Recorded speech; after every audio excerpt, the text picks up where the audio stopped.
The Chiefs are scheduled to talk around 11 o'clock, but it's probably going to be before that because they've got a 10-10-10 practice going on today. After yesterday's 2.5-hour marathon in 100-degree weather, ending with the 12-play long drive, Andy Reid wasn't messing around yesterday. Yesterday's the practice that when the players talk about Andy Reid having one of the toughest training camps in the NFL, yesterday's practice is what they think about and talk about. When the players talk about, well, it's tough, you know that there are going to be some really hard days along the way at training camp. Yesterday's practice is the one that they were talking about. And those, I don't know if those are the practices more than any other, but when you've got the full pads on and you're going to be going for 2.5 hours and you're going to end it with the long play drive, when your body's sort of worn down, your legs are tired, muscles are maybe tired, and you're out there for that many plays, those are the drills that worry me if you're someone who's a worrywart when it comes to training camp and injuries and things like that. It's like, man, just get through that 2.5-hour practice with pads and that long drive drill when everybody's already tired and get out of there healthy. And it seems like they did out of that particular drill. I know Hollywood Brown has an ankle injury, but it doesn't seem to be serious. He's not participating or practicing today, but also it's a 10-10-10. They're in shells. And it's only and again, like we heard yesterday from Justin Schultz that said, the ankle is not serious and he could return as early as tomorrow. This was yesterday, last night. And I'm like, they got an off day on Thursday. He ain't practicing on Wednesday. I mean, there was, I would have placed a lot of money on Hollywood Brown. There's no chance he's practicing today with an off day tomorrow. And an ankle injury that's like, it's not that bad. He could return tomorrow. Yeah, if they were playing a game. If this was getting ready for a regular season game, you would. But they had an off day on Thursday in training camp. Hell no, you ain't participating. You might need to call the number if you're betting on if players are going or not going to training camp practice. I would say you might need to call a number. I would have won. I would have won the bet. What are you talking about? Fair. Just saying. That's a safe bet. Somebody with a tweaked ankle, will they return the next day to training camp a weekend with an off day the day after that? That's a guaranteed bet. That's a guaranteed win with Andy Reid's history. I would say, for the Chiefs, yes. If you're like, let's say the Giants or something, they're probably like, no, we're going to force you back. Chargers, because they're always injured, maybe that's what they're doing over there. Hardball old school, you're playing. It's like Snicker. Sorry, Ronald Acuna. I know that you got the Achilles soreness Monday after the game. We're going to play you anyway. Yeah. We're going to leave it up to you. We're going to ask you, hey, Ronald, I know you're returning from this ACL injury, and your Achilles feels sore, and there's no Achilles injuries going on in sports today, so there's nothing to worry about with that. Do you feel like playing? Well, I've missed so many games, so I feel like I need to be out there. Okay, go do it, Ronald. Go run around. Well, maybe that's what Christian Wilkins was doing. He was trying to kiss it and make it feel better. Maybe he had a head injury and he was trying to kiss it to make it feel better. Sabash. Good game, Sabash. That's exactly what I thought as well. Key and Peele. Yeah. Good game. Just give me some Sabash. One more Sabash. Come on, I need some Sabash. Good game, Sabash. I like how it's almost devolved into Adam Sandler for you. Like, that's very Adam Sandler-esque. But that was the character. Yes, agreed. It sounded like, in my mind, it's almost Adam Sandler. I'd have to watch it again to refresh the memory, but that's how I remember it being. He was playing Latin player. It was like a Dominican Adam Sandler. I'm sorry. I just want some Sabash. That was probably Christian Wilkins there, but Hollywood Brown not participating today. Jeffrey Bossa not participating today as well. He's got the ankle injury. Brining Stool with the knee that he's not participating today as well. You'd like to see him get as many reps as possible because he's a guy that people had a lot of excitement about, a lot of hope for as an undrafted free agent, but still early on in camp. And with Tunyon looking the way that people have said that he has, it's pretty, Brining Stool might have an uphill battle if you're wondering who the four tight ends are going to be. If you've got two already with Kelsey and Wiley, or excuse me, Kelsey and Gray, and then it's like, okay, Wiley is a draft pick last year. They're not going to cut him. So I think there's three tight ends on this team. I think it's Kelsey, Gray, and Wiley, and then it's Tunyon and Brining Stool. And maybe if Brining Stool's knee is bad enough, maybe they put him on the IR. and you don't have to worry about a positional spot for him. Sure. And you don't have to worry about losing him to somebody else's active roster. You don't have to worry about trying to sneak him through the practice squad. And I would say, depending on him being put on the IR, depending on how bad the injury is, but also being put on the IR depending on other people getting hurt. Sure. Because in training camp, there are 3 IRs that you can designate to return that year. So if nobody else goes down and they're getting closer and closer, he might be one that they just say, we're going to put him on the IR, and we're not going to have to worry about trying to sneak him through to the practice squad. We like him that much, and we're going to stick with Robert Tonyan, who is apparently catching everything thrown his way, including a one-handed catch for a touchdown in yesterday's drills. So that might be your 4th tight end. And, boy, you feel like the tight end room is pretty good if that's the case, and you're still wanting Jared Wiley to come along. So just different guys that are out and missing some practice that Hollywood I'm not worried about because, if you thought Hollywood was going to play participate in every single practice along the way this year and play in every single game, that's not a bet I would make. I would bet the exact opposite, and I would have won that one too already. A couple of weeks into camp. Jason is 2-0 on hypothetical bets right now. That's right. I'm impressed. Thank you. After the fact, nailing all these bets. I feel like the Eagles are going to win by like 20. Maybe like the 3. I feel like they're going to have a pretty sizable lead in the Super Bowl. I would have won that bet if I would have placed it. Although the ones I actually placed were the exact opposite. But don't worry about that. I do want to see Jeffrey Bossa out there sooner rather than later because that dude I'm excited about. So yes, and I was going to bring up the who is this most detrimental, whether that's their development or making the team, because I do think Sky Moore. That I know people are going to laugh. I guess he's out. I know people are going to laugh about it. But if Rashee Rice does start on the commissioner's list, or if he's not on the actual 53-man roster because he's suspended, right? Mm-hmm. Well, that even opens up another spot even more so. And it already was Sky Moore, Tyquan Thornton, and Nico Remigio for that 6th spot. Well, now then 2 out of those 3 would probably be on that roster. So I know we joke about it, but they clearly value and like Sky Moore more than the fans and the media do. So I think that's actually a blow to Sky. Again, laugh at me all you want, but clearly the Chiefs value him in a better light. And then Brenningstool's interesting, you're right, because I think he actually had a chance over Wiley. I think that may have been the guy. I think Tonyan, because Wiley is the guy that maybe they could have snuck through the IR as well. Correct, yes. With the knee, but. And so we'll find out how that goes. I don't think they're in danger of losing, honestly, Wiley or Brenningstool. Maybe I'm wrong here, but at this point, if you are the rest of the NFL, are you taking a shot on Wiley on your active roster versus a practice squad spot? I don't think so. You've never seen him play an NFL game. Now entering year 2. Again, I think Tonyan is now almost safe in that role. So I think that's a big loss for Brenningstool, though, because he would have a chance to maybe make ground on Wiley. But Bossa, you're right. That's more for the fans, for us, who are excited to see what he could do in that coverage linebacker role as well. Can he bolster that room?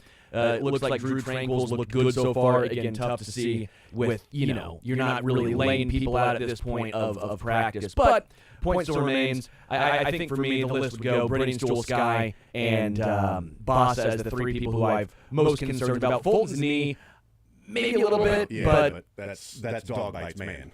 Yeah, same thing with Hollywood, though. It's like you almost expect those two. It's a dog bite man with both those guys. But yeah, I mean, with the different guys that are there, and you mentioned Sky Moore, I saw yesterday, and trying to keep track while I was out as much as possible throughout the day. Sky Moore working as the number 2 punt returner right now. Mm-hmm. My read on that, honestly, is let's see if we can get anything out of him before we cut him or remove him.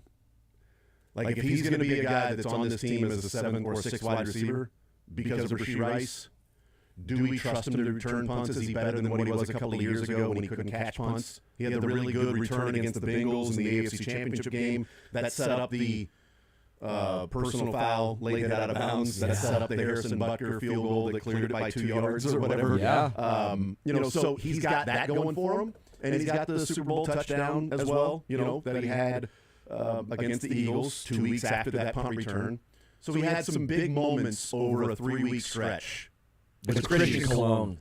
You're not. That's pretty good. It's a pretty good comparison in helping them win. I always said Hochevar and Cologne would be the game-winning pitcher and have the game-winning hit in the deciding World Series game. I've always said that about both those draft picks. When they took Hochevar, I said, that's a World Series winning pitcher right there. They took Cologne, I said, that's a game-winning, driving-in hit, clutch as clutch gets. That guy's a stick shift. He is so clutch, he's going to come through every single time, and they're going to win a World Series based on these two draft picks. Also, won that bet, too. I am killing it with hypothetical. 3-0, Jason. I mean, just killing it looking back. But I see him being second in line in returning punts. I don't take that as, at least my read on it. I don't know what other people's read on it might be. I don't take that as, he's who Dave Tobe views as the second best punt returner on this team. I think that's Dave Tobe saying, well, I know that we've got Nico Remigio. I'm intrigued by Richard Smith. Sure. I've already talked about Xavier Worthy might be the best punt returner in the league if we could use him. But Andy's not going to let him use him. They're not going to use him. And even when he talks about, well, it depends on Rashee Rice. No, Rashee Rice played all 3 games last year, the first 3 weeks of the season, and Xavier Worthy returned 0 punts. Now, maybe that's because Hollywood was out, but the first 3 weeks of the season, Xavier Worthy wasn't going to be required or relied upon to do the things that he's going to be required or relied upon now in this season. So I don't expect Xavier Worthy to be out there. Maybe it's a Tyreek Hill type deal where you want a little spark, a little edge, so let's put Xavier Worthy back there and see if he can do something special. But I think it's what do we have in Sky Moore? Is there value that we can find in him to keep him around if somebody else, knock on wood, gets hurt? And now you're talking about your 7th or 8th wide receiver deep. Is this somebody we can find value in? Or is this somebody in 2 or 3 weeks that the Chiefs are moving for a conditional 7th rounder? Not even a 7th rounder. Future considerations that can conditionalize up to a 7th rounder if he meets certain markers this year. Sure. That's that's a move that I would think Brett Veach would make, something like that. So I don't think Sky Moore is the second in line to punt return. I think Sky Moore, the Chiefs trying to find what do we have in him? Is there value that he can bring to this team? Is he that improved at punt return where he is actually in the mix to be the 6th receiver year 4? We can save some cash by releasing him or trading him. And it might be part of trading him just simply being the team that gets him doesn't have to pay much. Hey, we're trading him and we're going to save some money. And if he goes and plays well, hey, maybe we snatch a late 7th round pick out of it rather than just releasing him anyway and moving on. So Sky Moore's an interesting one. I don't expect him to be on the team. In fact, every time he's brought up, I'm like, oh, yeah, Sky Moore. Tyquan Thornton, I think, is an interesting name who's flashed. My concern is that it's Richie James. Yeah, my concern is that it's I'm not saying in a bad way. My concern is it's a guy that flashes. We talk about a lot as that wide receiver 5'6". He sneaked into the back end. We're excited about him because he looks so good in training camp. We talked about him in minicamp and OTAs and how he's flashed. He's shown glimpses, and then we never see him. That's my concern. Concern's not even maybe the word I'm looking for. That's my takeaway is he might be the camp darling that we're all saying he looked like one of the best receivers, and then he doesn't really ever see the field. So Juwan Taylor is not practicing today either, so that's of interest. So maybe he gets out there, plays a little bit. The last couple of days, practice Sunday, Monday, Tuesday, and is not participating today. Maybe that's just the plan all along. Get him out there, few days. 10-10-10, give him a 2 days break without having to put any more stress or pressure on the knee that he got cleaned up. Maybe that's something, but Matt Derrick tweeting that out about 10 minutes ago that Juwan Taylor also not participating today. Jalen Morris handling right tackle, which I want to talk about. Mike Caliendo rotated a few snaps at left guard. Hunter Norzad at center. The starters plus more Caliendo and Norzad are your top 8. That's what Matt Derrick tweeted out a little bit earlier today. But as far as Tyquan Thornton, like 10 minutes ago, as far as Tyquan Thornton goes, I think this is interesting because I saw this a couple of days ago from Jared Sapp at Arrowhead Pride that he tweeted out. This was a great find by him. So he quote tweeted a tweet from August 1st, 2024 that said, Patriots former second-round pick Tyquan Thornton has had the best training camp of his career so far. He added that to beating Christian Gonzalez in one-on-ones today. And then Jared Sapp tweeted and said, just a word of caution. Pumped to see how the Chiefs use Tyquan Thornton against Arizona on August 9th, and what has been reported from camp is really promising. But Thornton is also a player who's had a history of looking like he's put it all together in August. It's a really good find, quite frankly, because I wasn't paying attention to what Tyquan Thornton was doing for the Patriots last year in training camp. That was their Sky Moore, by the way. Yeah, second rounder. 100%. Yeah. And then they move on from him. 100%. And that's who they traded up to get. The Chiefs traded with the Patriots. Oh, yeah, I forgot about that. Yeah. To get Tyquan Thornton, and then George Pickens went, and then eventually Sky Moore. So those two guys being on the same team is sort of interesting, and maybe Tyquan Thornton getting the job over Sky Moore would be sort of a circular sort of a moment of time being a flat circle there. But it was a good find by Jared Sapp of looking back and saying, a little caution here. Because this time last year, Tyquan Thornton was having the best training camp of his career and was beating Christian Gonzalez in one-on-ones. And so far in training camp, he's having some highlights. Yeah. But what's he going to do when it comes to game time and you don't get to run the same play a couple of different times? So, all right, let's run it again. Ooh, look at this play by Tyquan Thornton. Okay, well, if that was the only time they ran that play in the game, is he running it the exact same way with the exact same steps, beating the cornerback the exact same way? Or is he a step slower, a step off, and Holmes overthrows him or underthrows him? When you've got that one chance, one opportunity, as Slim Shady would say. You give me 4 opportunities to make a putt, I'll probably make one. But is it the first one or is it the fourth one? 100%. Yes. Is it a breakfast ball? Problem with Tyquan Thornton. It's a lunch ball. That's right. It's starting back nine. It's a lunch ball. It's a brunch ball. Oh, yeah. Tyquan Thornton, there's been vomit on his sweater a few times. Mom's spaghetti in his career when he's had those one moments, one chance, one opportunity. So training camp, practice going on today. They're off tomorrow. Back at it again on Friday. We'll hear from the Kansas City Chiefs scheduled today. Oh, it's Spags Day, baby. Let's go. We got a fun podium today. Steve Spagnuolo, a little Juju Smith-Schuster. Yes. A little Shamari Connor. Ooh. And Charles Minihue. Love it. We'll hear Charles Minihue weigh. I bet they asked Charles Minihue about Josh Simmons. You think they asked Charles Minihue about Josh? What do you say about Josh Simmons? I'll text Lebo right now to make sure. You don't have to text anybody. Every single media member in the tent's going to have well, if they don't, I'm going to ask Charles Minihue. It's just a matter of who's going to be first. Charles. Josh Simmons is a rookie. You've been going up against him. No question. Just hey, Charles. Josh Simmons. Oh, the talk. Charles Minihue, talk about Josh Simmons. Someone needs to take the Adam Teicher. Okay. Oh, okay. Charles, and I'll have a follow-up on this one as well. Yeah, but Adam doesn't do the talk about though. No, but I just missed the Adam Teicher. Somebody just simply say, I want to beat everybody to the Minihue question about Josh Simmons, but I don't want to ask a question. Talk about Josh Simmons. Talk. Go ahead, talk. Charles, talk. Simmons, talk, go. What's hilarious is go. Simmons, speak. I went with the Matt Derrick thought process originally of, I'm not a huge fan of the Josh Simmons pick because not just the knee issue. I'm getting to that. I'm getting to that. This is a culmination. By the way, as a quick aside, you're on the right side of history with your views before the draft. Yes, again, the point I'm making here is I was not a huge fan of it, not just because of the knee, which the patellar tendon and all that stuff was a massive play. There's also the fact that the Chiefs have struggled mightily to develop left tackle and tackle in general. I mean, it's been since Eric Fisher. I mean, we can go to Andrew Wiley if you really want to, but we're not talking about a guy who even got a contract here. We're talking about a guy who's I like Wiley a lot, and he improved here, but we've not seen consistent improvement on tackles. I didn't think he was going to end up being a great fit for a multitude of reasons, so I was not a massive fan of the move. But the fact of the matter is, he is so far ahead of schedule. That doctor that did his surgery apparently deserves a Nobel Peace Prize because at least some prize. Nobel Peace and Knee Together Prize. Am I right?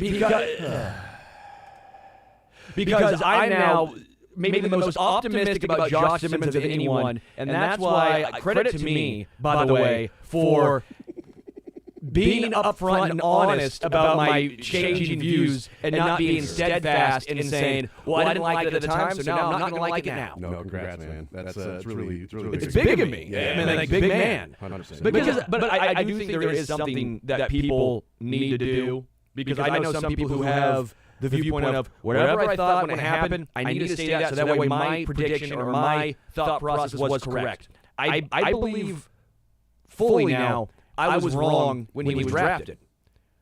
I'm all in on Josh Simmons at this point. I know it's early, but what I have seen, and to me it was the knee. Again, it's the knee, it was the Andy Heck and the development stuff, but if you were a top 10 talent, and you can get back to that top 10 talent, it's more like Creed Humphrey, where you don't have to improve. There's not a lot you need to really do. You came in great. You came in outstanding. You didn't come in needing all this advice and all this stuff, and I'm sure he'll get some help from Andy Heck, but we don't need a guy who needs to come in and develop like Kingsley Sumatia, who needed that development, who didn't get that development. We're seeing a guy who's coming in who looks legit. Well, I tweeted this out yesterday, and watching the Josh Simmons clips.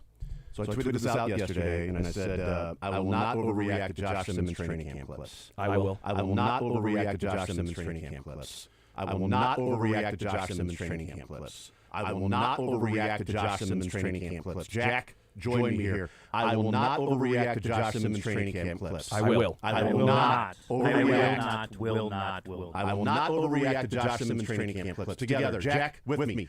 I will not overreact to Josh Simmons training camp. I will react. Keystone, join in. Keystone, join in. Together, Jack, I will not overreact to Josh Simmons training camp. You will not brainwash me. I will overreact to Josh Simmons training camp picks or plays. I will not overreact to Josh Simmons training camp clips. I will not. I'm trying to convince myself is what I'm trying to do because I am. I'm trying to convince myself. You make that sound. All you need to do is flip this, put it right in the hockey page. You see Josh Simmons, what he did? I will not overreact to Josh Simmons training camp clips. Or as a, just have some sort of AI robot. I will not overreact to Josh Simmons training camp clips. Ember. I think we're reacting properly. You know what? No. I'm reacting properly to Josh Simmons training camp clips. You marketing ahead of yourself. Sterling? No.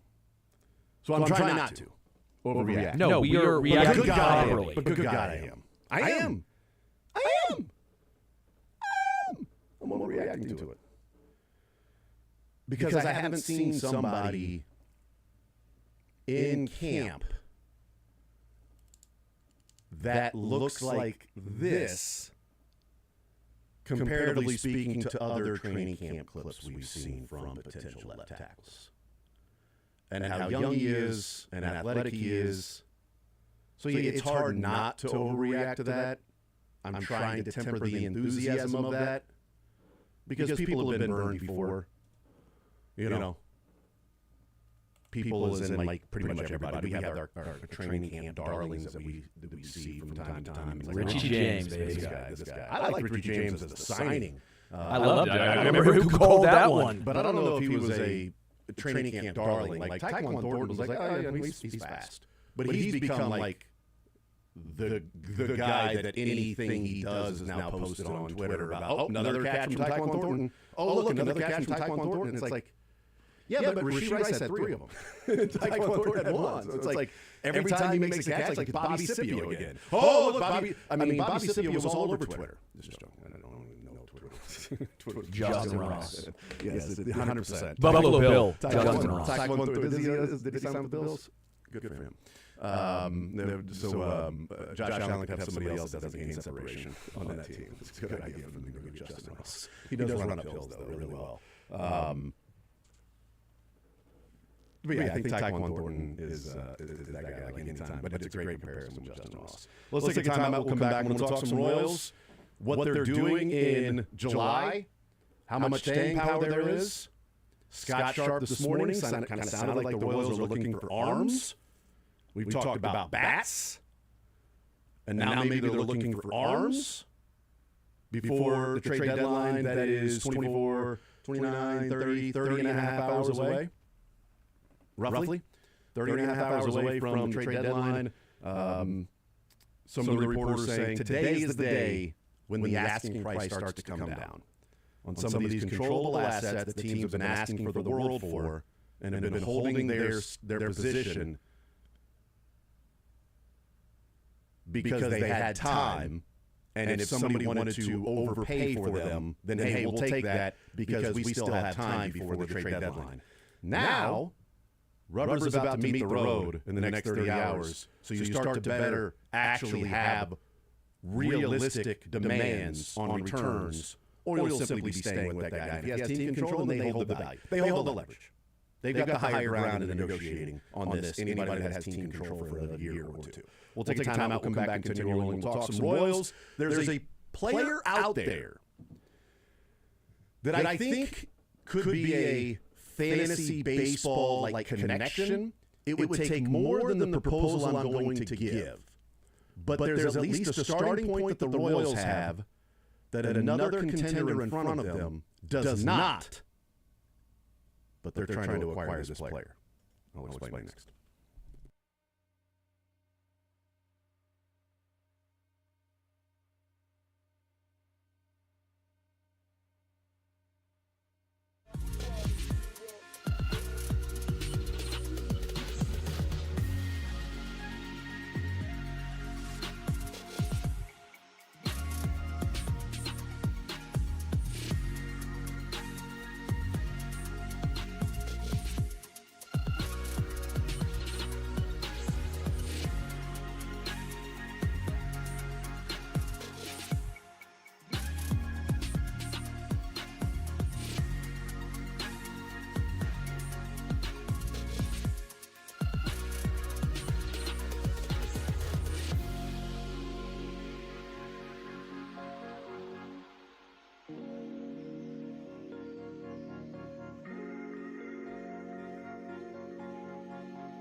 wanted to talk about this player that I had mentioned going into break.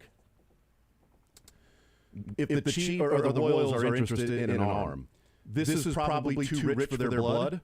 I will fully admit that.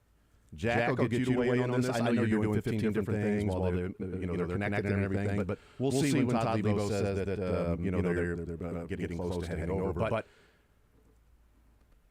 the story came out yesterday out of Houston, the Astros, and their GM that loves stars, but they're right next to the luxury tax. Big pressure guy. Loves the Big Dipper. 100%. And the Little Dipper. Any Dipper out there. So they are connected to San Diego Padres' Dylan Cease. He's on a $14 million contract this year.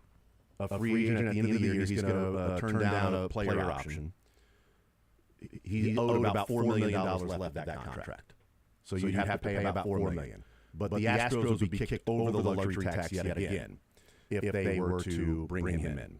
And they said in the offseason they're not going to make trades to kick them over the luxury tax yet again. That's not going to happen. Well, now you got injuries to your starting staff.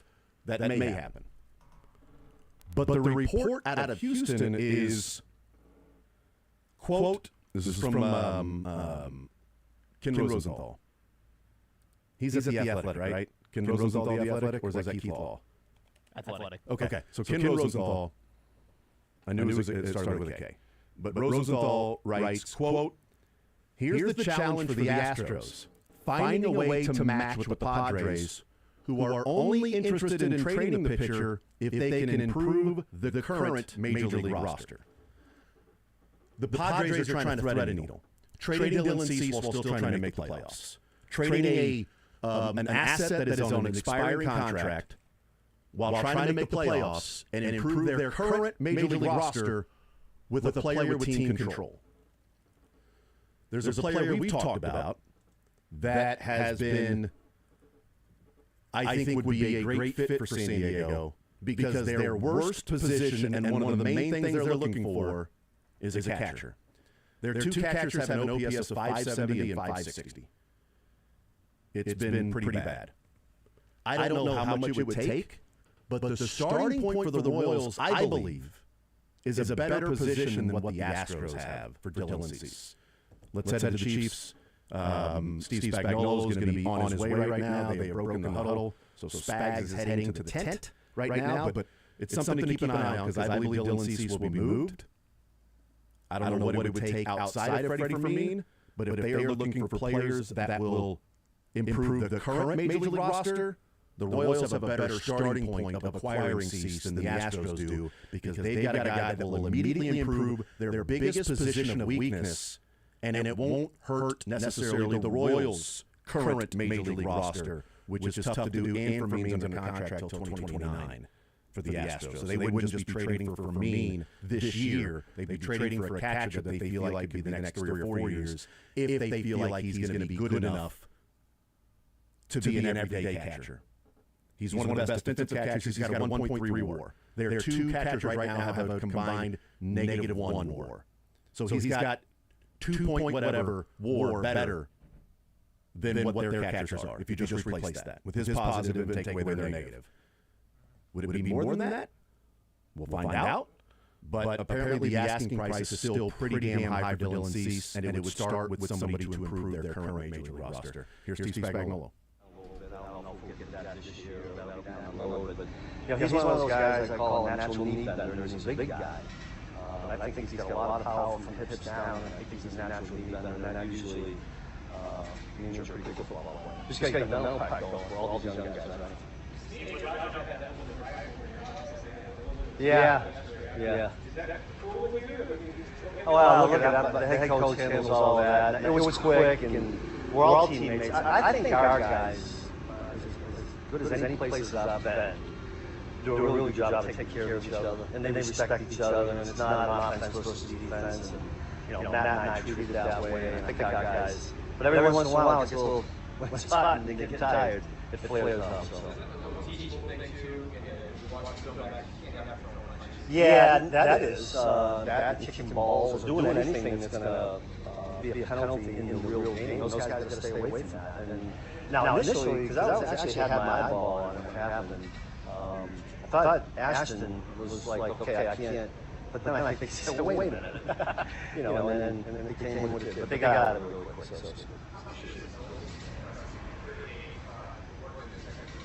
Kevin? I think Kevin's done a great job. I mean, he's a quick twitch guy, free agent, so he didn't know a lot about him coming in. But I thought Scouts did a good job identifying guys like that. And I think he's found a little home at that nickel spot. I think he's done some really good things for us.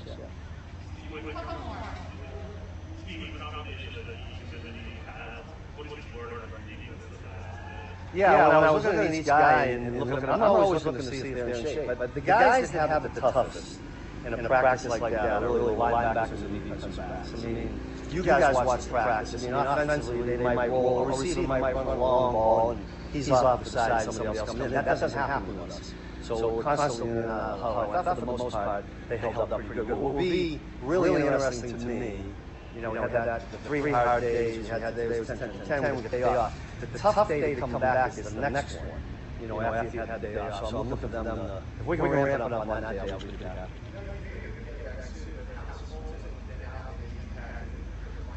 Well, every guy, that just means other guys get more reps. And we're going to have to find out what we have in Christian football because he missed a lot of time. It's not like you step right in here in a multiple system like you have and know what we're doing. So it may take a little while to get him ramped up, but we're anxious to get him back and get more competition at that spot. Last year, we're going to go Matt and Todd. Yeah. Yeah, both those guys. I don't know how early you guys get out there to practice, but if you're early to a practice or early to a walkthrough, you're going to see those 3 young linebackers always out there working on something mentally. And that's because that position in this defense takes a lot of there's a lot of volume, and you got to be really smart position in the line. And those 2 guys in particular have done a really good job. Coop was a really good find. If you remember, we got him in the rookie mini camp as a 3-day tryout guy. I thought the one-on-ones against the running backs did a nice job. We're talking during OTAs, Chris did OTAs, and have you seen any difference between him when we get in camp from have seen him at OTAs, been around, or is it just things I don't know, Chris seems to always be the same to me. I do watch him all the time.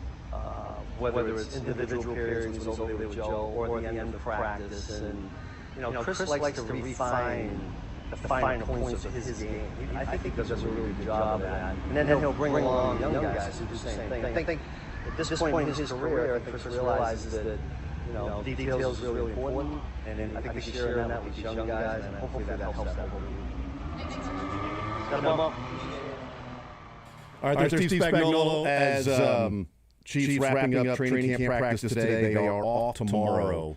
And the training camp fights, saying, throwing punches, that's a teachable moment, and kicking balls. Apparently also a teachable moment. I'm going to assume he's not talking about football. But here's Juju Smith-Schuster at the podium right now.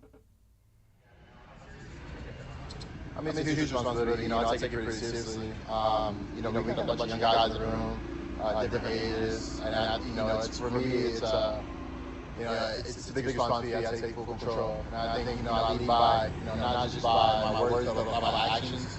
And like I said, there's a lot of guys, a lot of experience, different ages, and everyone's coachable. So I'm glad I take that responsibility. What's the biggest thing you need to learn from all of that? Honestly, I think the biggest thing is learning how to take care of your body, learning how to study your playbook. For me, I kind of took that when I first started into the league. It's a lot different. College is, the hatches are much bigger, the lines are a lot different. In the NFL, it's all about your line, your assignment, and being able to go every single day. And I think it's huge, right? And I think it's kind of paid off for me as far as being able to still play this game. Yeah, very, very receptive. I'm the guy that's, I'm not always serious. I like to have fun, have a good time, make the environment very comfortable for them to talk to me, about anything, and vice versa, right? Ask how the family doing, how they doing today. I know every single day we show up, it's about football, but I think it's also very important to ask about their personal life, how they're doing. I had a lot of good guys, man. You got guys like, Ben, and then even like Le'Veon, Martavis Bryant, Cam Hayward was one of the biggest mentors, for me. Al Nueva was one of them too. He's the one who taught me how to drive. So, you kind of got a group of guys who, as a 20-year-old coming into the NFL and going into a veteran team where they already have guys who are already established, it was very nice for me to be under their wing.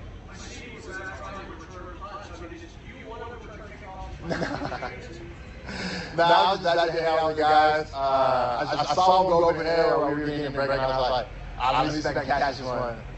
Unfortunately, I couldn't get there in time. I'm going to leave that to the other guys.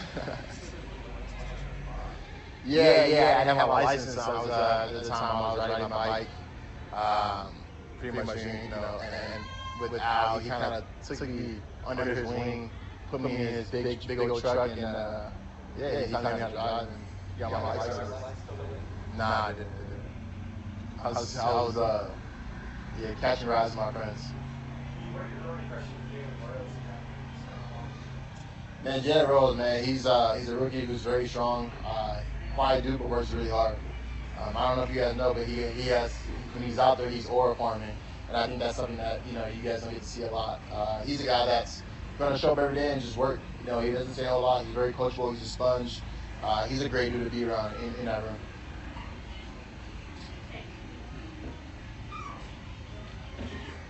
What did you see from Tyquan Ford? You guys from the same season in New England. What have you seen from him since you guys were the Mad? Man, Tyquan has come a long way, man. He's a guy that, who can stretch the field and even be physical too. As you guys saw today, those and repetitive that you guys see that like Pat loves, a guy who can run. And then Tyquan, he can run for days. He's going out there, he's making plays. He's showing up in camp. I think he's having a great camp, as far as our receiver room. And every single day, he's always asking questions, trying to get the knowledge of the game and how he can be better. And he's always improving. So I'm super excited for him to be part of the team this year. Man, honestly, I felt great. I think, I finally took, the year to myself. I think early on, I kind of got like my vacation out the way, taking my family to Japan, and then after that, I really doubled down and buckled down on just myself, pouring into myself and, having the right people around me. This whole off season was just, getting back healthy, being strong, being able to run, over and over again, and even got a little bit better in golf. So, getting better somewhere. So yeah. What you kind of felt attitude-wise about it? It was a difficult end to the season last year.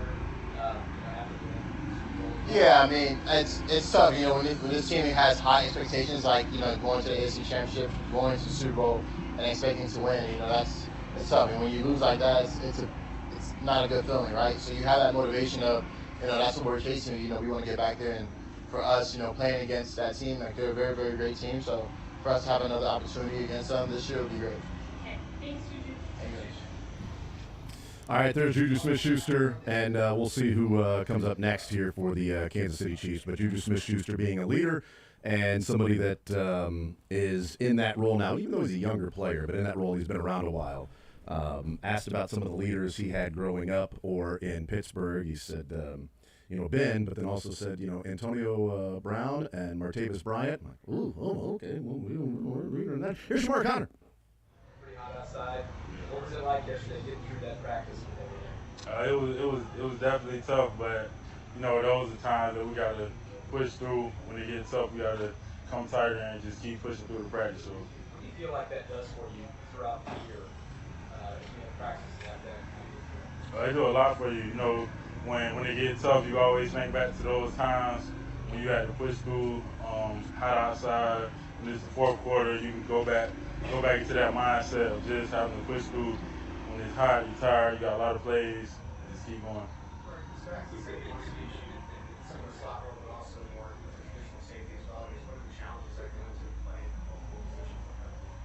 I mean, it's something that I enjoy doing, something that I've been doing for a while now. So I don't see too many challenges with it personally, but it's definitely something I'm trying to continue to get better at. The coaches, I say, Coach Mayer, Coach House, they definitely helped me the most.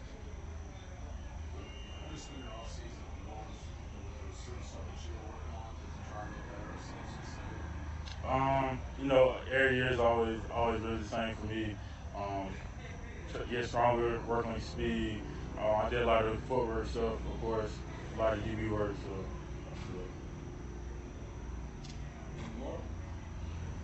Okay, thanks, Mark.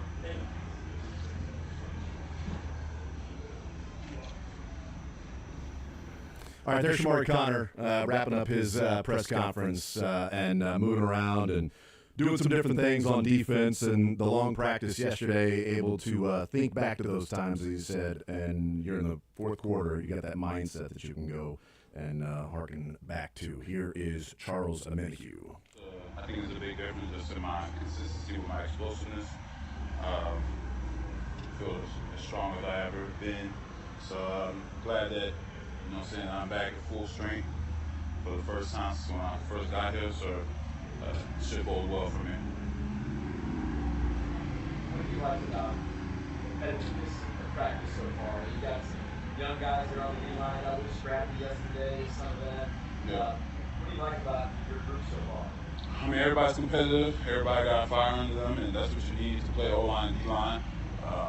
So guys ain't going to take no crap out there. So just guys who want to get better, and guys that want to compete.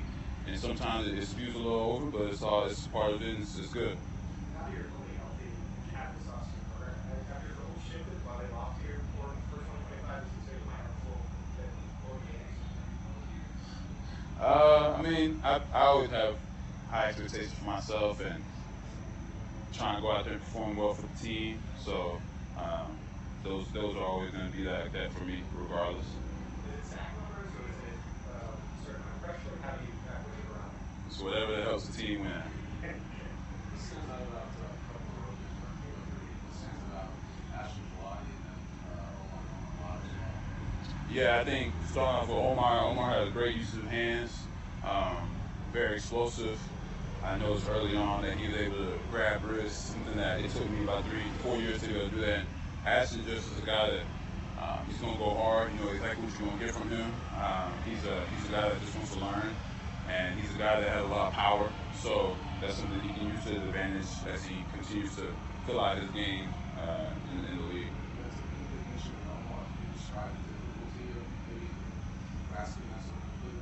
Yeah, I mean, that's just hand-eye coordination.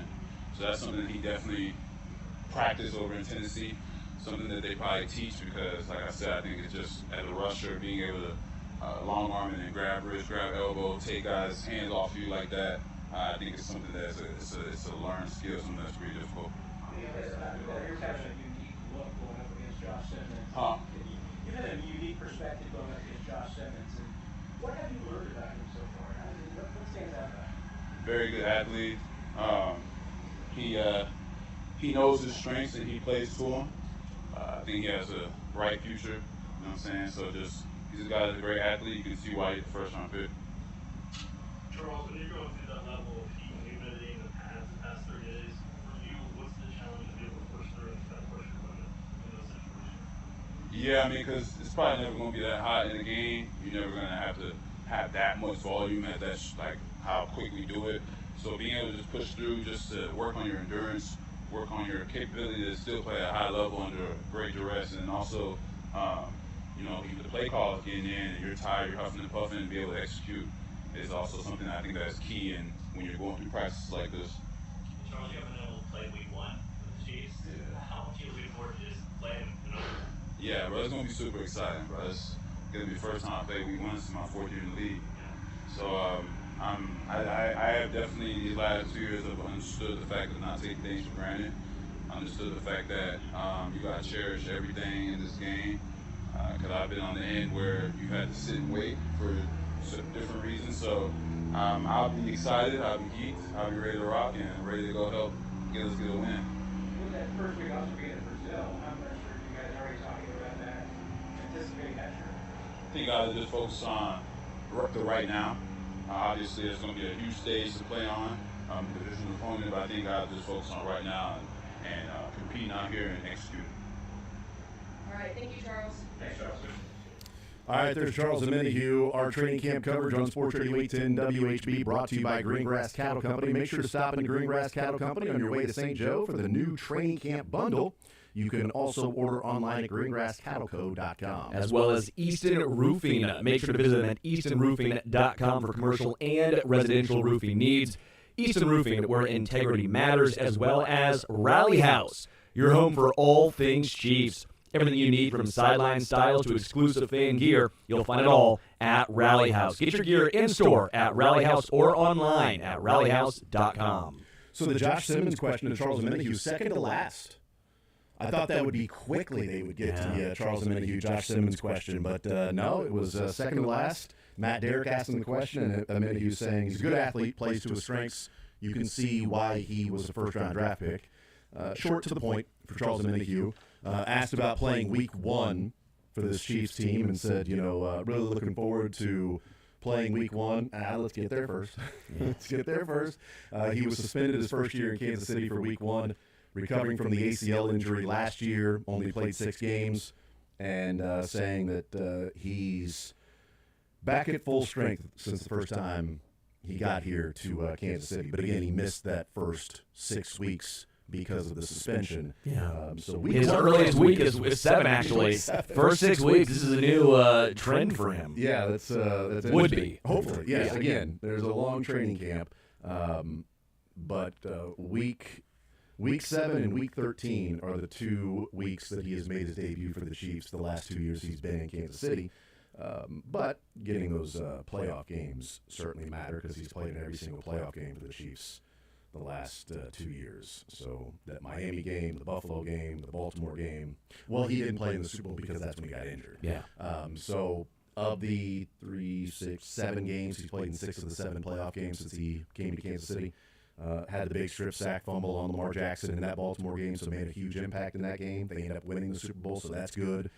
I know he didn't get a chance to play in that, but that's good. And then played in all 3 playoff games last year against Houston, Buffalo, and then in Philadelphia. Saying back at full strength for the first time since he got here. Shamari Connor, the long practices, and Juju Smith-Schuster talking about Jalen Royals. Said he's out there aura farming. Keystone, you do much aura farming around here? Do much aura farming around here, Keystone? Okay. Yeah. I don't know what that means. He just That's a yes. he just touched his neck. No, he did. Did you know the terminology, Sterling, as we were talking about a few days ago? Sterling, he put the finger to the mouth as in shh, and then touched the neck. So I believe that is an affirmative. I don't. A simple yes would do, but that's also Kids these days. Keystone, is aura farming a good thing? I mean, I was going to He say, said so. Can it kind of be viewed as he's sort of a poser too? He's trying too hard. Depends. Like you could be aura farming, but then also someone's like, "Why is this guy aura farming?" Okay. I miss when it was just avocado toast and lattes. I miss those days. Now we're talking about kids and their aura farming and their skibbity boobop. So is he rocking the celly out there while he's aura farming? Apparently, Juju's saying, "Look, the guy belongs. You can tell."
Phillip Rivers has a lot of offspring.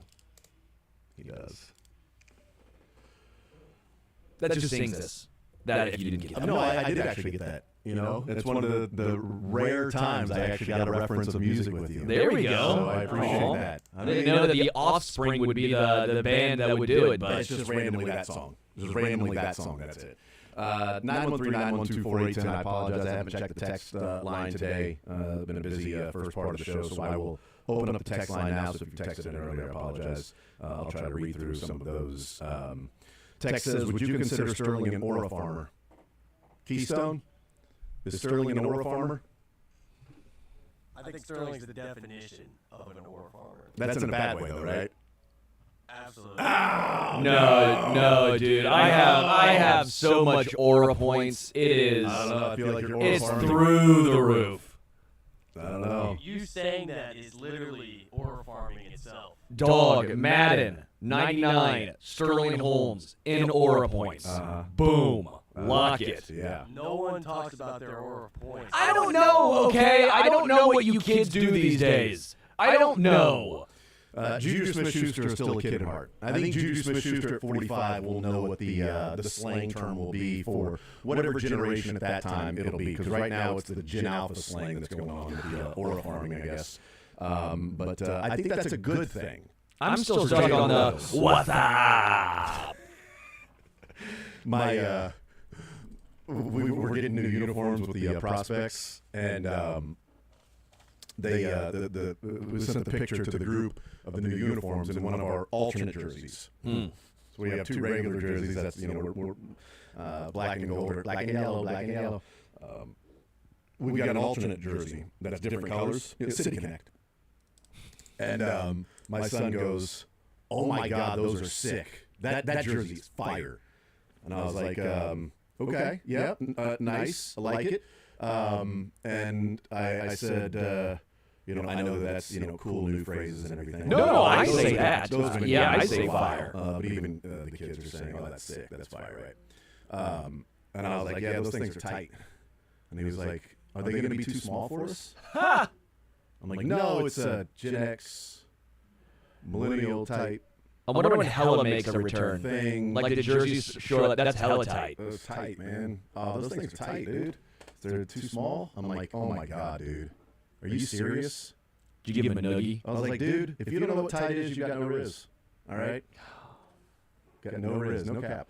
All right, 913-912-4810. Text yells, capital. Did you say text yells? That's right. Capital letters. Bobby Scipio! That's right. I like saying text yells. The texter yells, "Bobby Scipio!" Yeah. 913-912-4810, the text line to join us. Talking some Chiefs, talking some Royals as well. We'll talk with Max Reaper coming up at noon. Mick Schaefer at 1 o'clock. We got Rotten Tomatoes today as well. I didn't know if you wanted to go with the Chiefs and breaking down that, or if you wanted to go back into the question you posed before with the Astros. Let's do that one. Let's do that one first. Let's go back to, because we talked some Chiefs there. We'll get into more Royals with Max Reaper coming up at noon. But I brought that up at the end of the previous hour, right before we threw Spags. Because a little bit earlier, but we knew it was probably going to be early, but didn't know at what point it was going to be before 11 o'clock. But I just brought this up in passing, in that I don't know what the Royals are going to end up doing before 5 o'clock's trade deadline tomorrow. But it sounds like, at least this morning, with Scott Sharp talking with Steven on A New Day, that there's like a Michael Lorenzen type thing they'll be looking for. That's more of the route they'll be going. That is not a high-level star ace to help you through the playoffs, but depth piece that's not going to cost you a whole lot, that is on an expiring contract. What did they give up for Lorenzen last year? Do you remember? Walter Pennington. Walter Pennington, that's right. And I haven't kept track of what Walter Pennington's doing. If he's been good, bad, indifferent. Bounced around, okay. So they gave up Walter Pennington for him. They get Randall Grichuk for Hoffman. They bring in Adam Frazier. Hunter Harvey's like a trade deadline acquisition in a way, because he hasn't been here all year. Lorenzen and Reagans could feel like trade deadline acquisitions when they return, if and when they return. Bubic, unfortunately, out for the year. It's what I feared would be the case on Monday when we talked about that when you've got somebody that was dealing with it all year long, and then he has, to the degree that he can't pitch really with it anymore, you worry that this is going to be long enough to keep him out for the rest of the season. If this happened in March or April, then, hey, he could return post-All-Star break or something like that. And like we said, if it follows the same timeline of a Cole Reagan's, it would be mid-October. And so at this point, they're just saying, don't worry about it. You go through your rehab and you worry about 2026, not trying to get back to the playoffs in 2025. So they go out and maybe acquire an arm. It is interesting how the things have flipped. Where we talked about a bat. Randall Grichuk already is the best corner outfielder production-wise that they would have. I mean, he's OPSing at 750.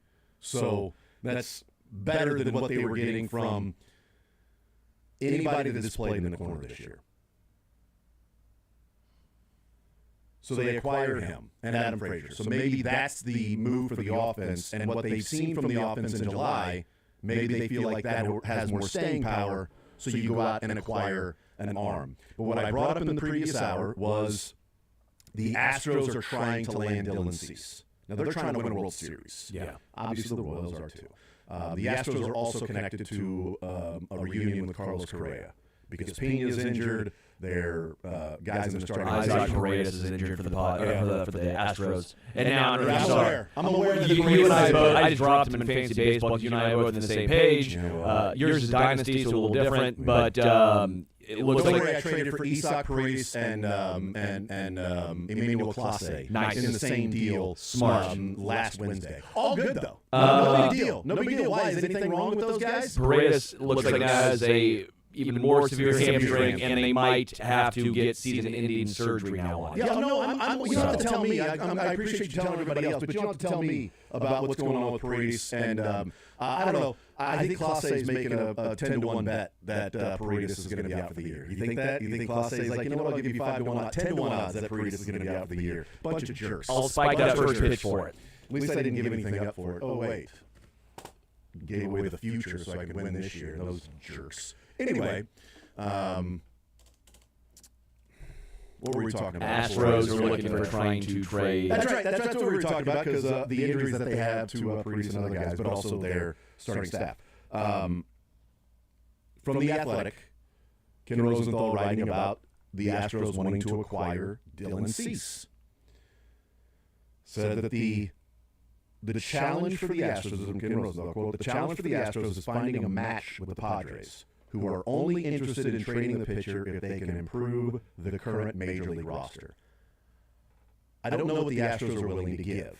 And again, the Padres are trying to thread the needle with expiring contracts. Suarez might bring back a ton.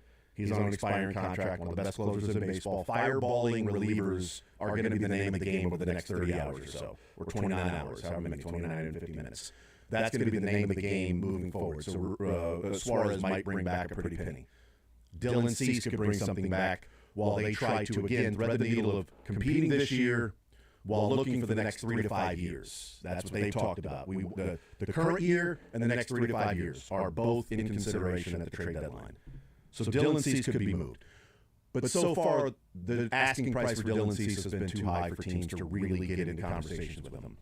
There's also like Jeff Passan and Kylie McDaniel and Bowden have talked about Wednesday or the day before the trade deadline, July 31st, whenever it comes up. But July 30th is typically the day when you start to see the asking price drop. People have been asking for the moon, and if you give it to them before July 31st, okay, great. If not, the deadline will get there, and then you have to either stay with your player or take the best available deal, depending on if there's a bidding war. I don't know what the Astros would be able to give. But I know when it comes to the biggest weakness for the Padres, the Royals do have at least somebody that would help their current Major League roster and the next 3 years if they believe in him in Freddie Fermin. What will it cost after that? I don't know. If it costs Freddie Fermin and Noah Cameron and somebody else, then that's what you're getting into is you're bringing in Dylan Cease for 2 months and hopefully a playoff run for Noah Cameron. You're not going that route. I highly doubt the Royals would go that route. But if that's what it takes, then they're out. Right? But if it I would hope takes, they're out. but if it takes Freddie Fermin and somebody in the minors along the way, I don't know. But I do know the starting point is better than the Astros. The one pushback I'll give is the Astros, I think, are in a similar situation, only when it comes to catcher. Because they have Yanner Diaz, who is their guy, And they got having a down year, and I think Caratini would be their Freddie Fermin. Yeah, that's true. And Caratini's had a better year. Caratini 261, 309, 423, OPS, and 732. I get where you're coming from, and I think the Royals are actually in a similar situation as the Astros, maybe slightly better, because they have fewer position players on the IL right now. The Astros have to try and make a whole bunch of moves, and I don't know. I don't know your thoughts, Jack. Maybe you know better than I do in regards to that. But I think the Astros with Caratini and Yanner Diaz are in a similar boat to where the Royals are with Fermin as their backup.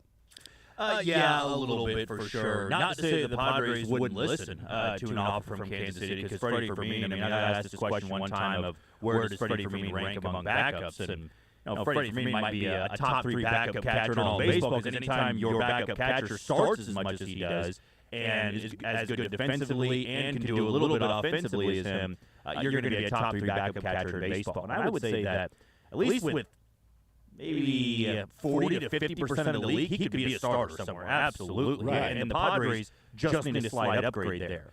When it comes to the Royals looking for a starting pitcher, though, I just don't know if they would go the extra mile to get someone like Cease, because I've almost believed they've shifted their focus from let's go get some guys with multiple years of control. I believe they've gone this rental route because they don't want to give up anything from their farm system, and they want to be trading for guys that can help the current roster, but give up the block guys in AAA. And I did it once with the Grichuk thing. I'm going to call my shot again here.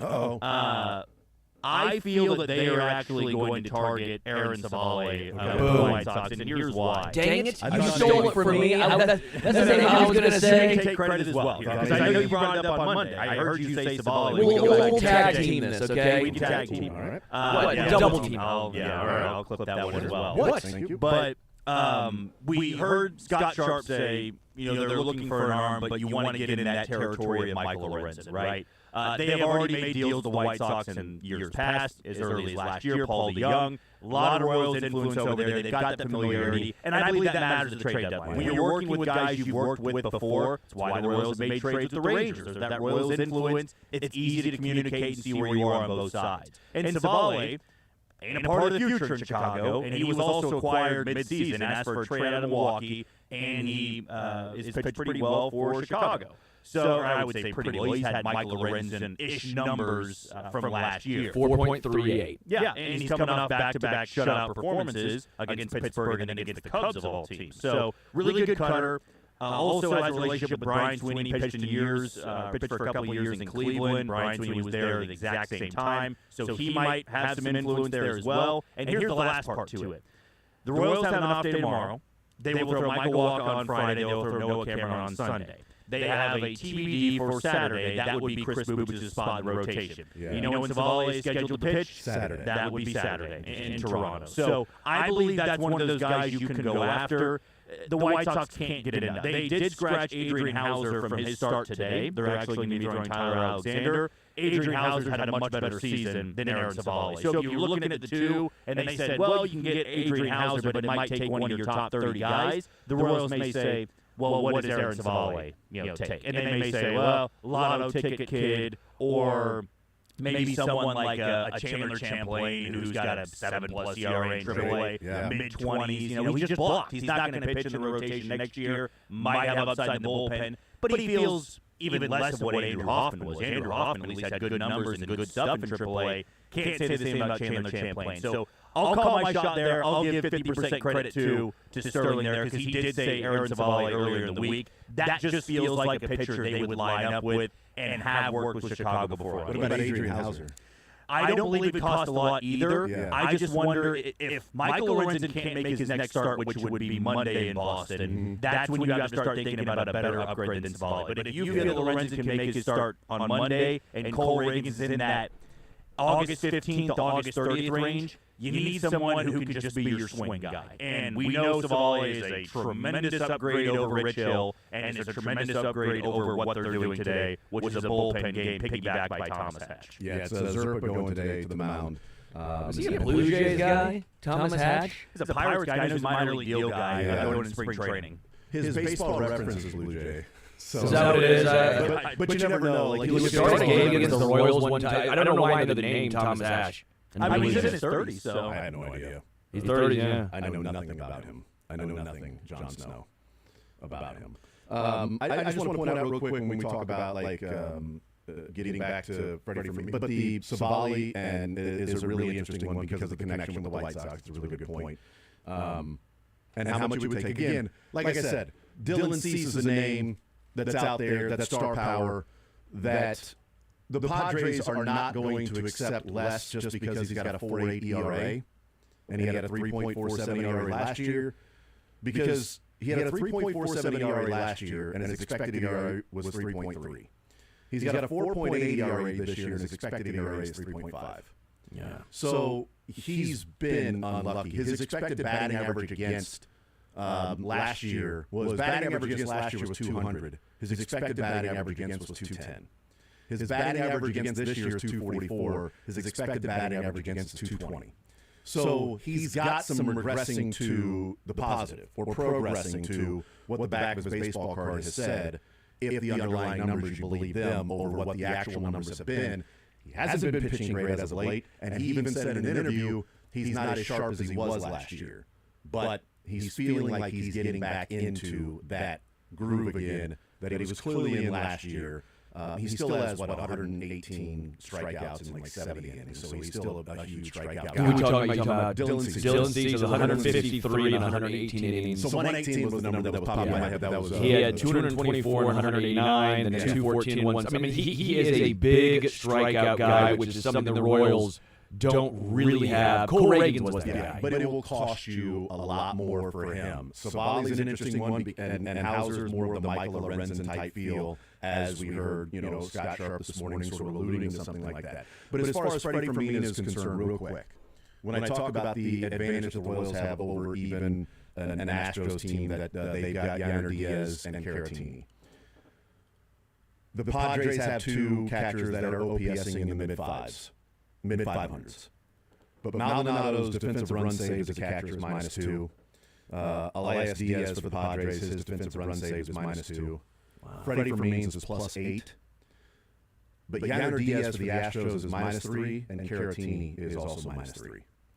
So you've got 11 defensive run saved better with Fermin than you do with Caratini, if that's a guy that the Padres are looking to trade for. They may be looking at it and going, well, we're not losing anything defensively by adding him in versus what we already had defensively, but we're gaining somebody that's a 700-plus OPS guy. As a guy who's played catcher and first base this year, but still a guy that's a 700-plus OPS as opposed to, Freddie Fermin that is OPSing in the mid-600s.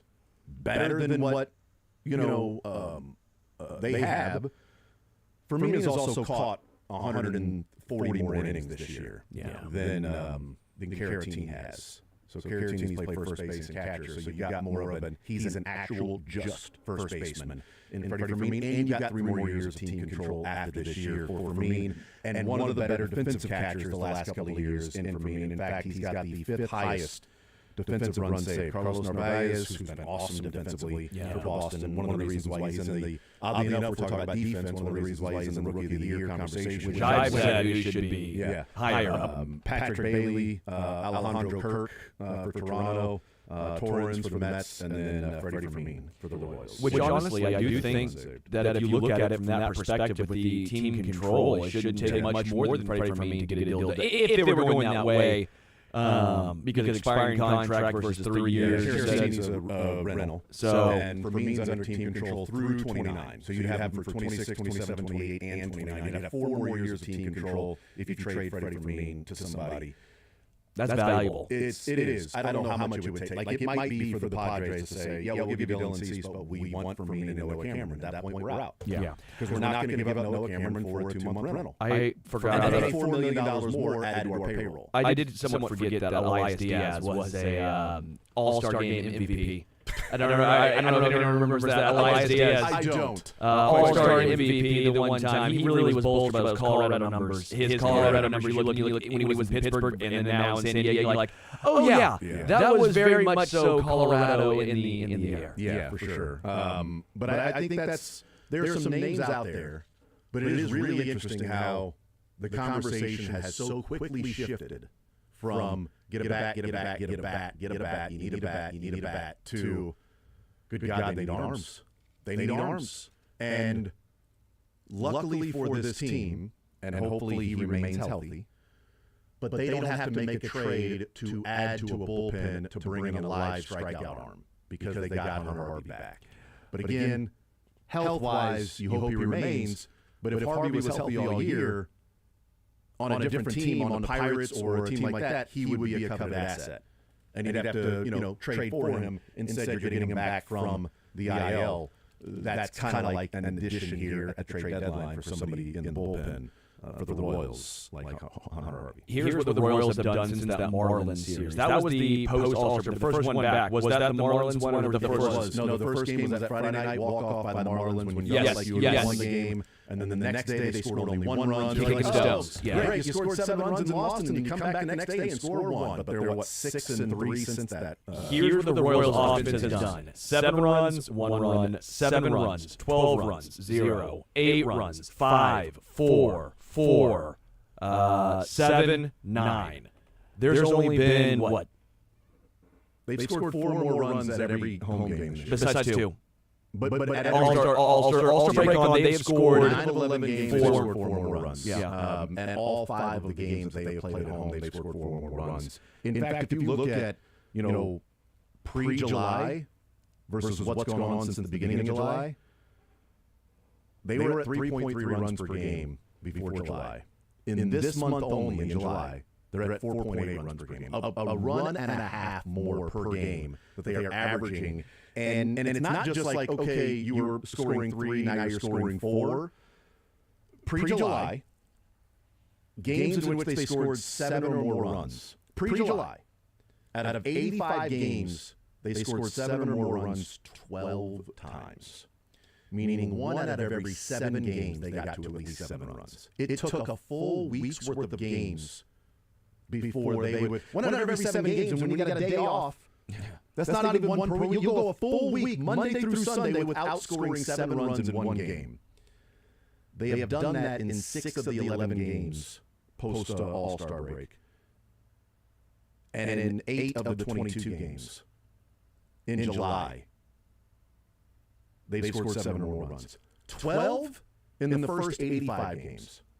They're already at 8 in July when they've scored 7 or more runs. So the question that the Royals have to ask themselves is this who they are now, that they're more back to what they looked like last year with runners in scoring position, 2 out RBIs. That's been different in July than what it was where they were so good last year that they were able to live on the runners in scoring position while the overall offense wasn't great. They're also hitting a lot more home runs now. I was going to say slug. The slugging percentage. It's finally their mascot's back to slugger and not singles. That's right. Because Vinny's going yard. Salvi's been going yard. Michael's back to hit the ball hard. But now you're seeing Jonathan India hit a big one. You're seeing Kyle Isabel with doubles and triples. You're seeing Randall Grichuk in his first game hit a home run. And a great bat last night in the 8th, 7th?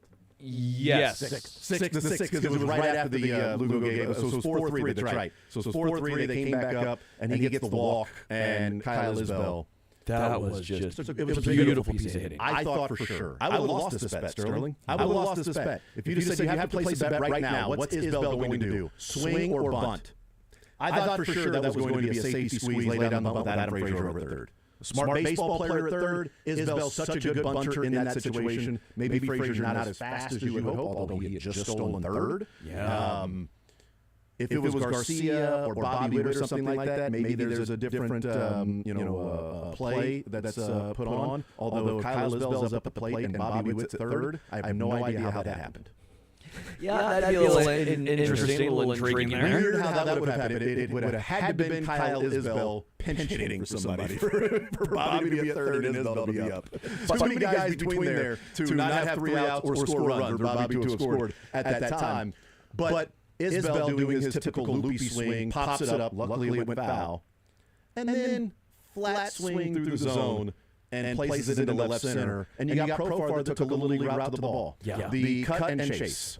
The J route. Oh, I'm going over. Oh, it got past me. Now I just followed like a comet tail. You know, he also had that great play on India's ball in left field, too, that bounced off the wall while he sort of stopped and was like, well, it's off the wall. It's right there. Yeah, between him, Acuna, and then Michael Harris dropping the Jim Melendez double. Acuna, I don't blame because he clearly was nursing that Achilles, and he even said after the game that it was hurting, and he was like, just get out of the inning, don't hit it to me. And immediately, both. Two ones, the one that went foul. Well, the foul was when it really started hurting him. Yeah. He said after the one that went foul, he was like, just don't hit it to me. And he said, anytime you think that ball's going to come to you. And then he had to chase that down in right center. I was hoping that he was going to be in there, and so Vinny could hit a triple.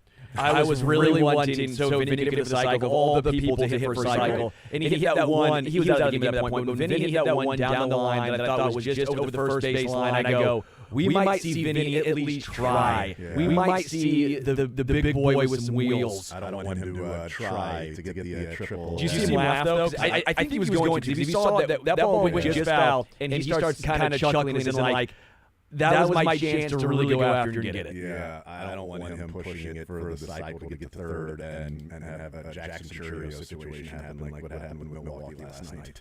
When Churio, hits the triple and goes into third and immediately like bleep.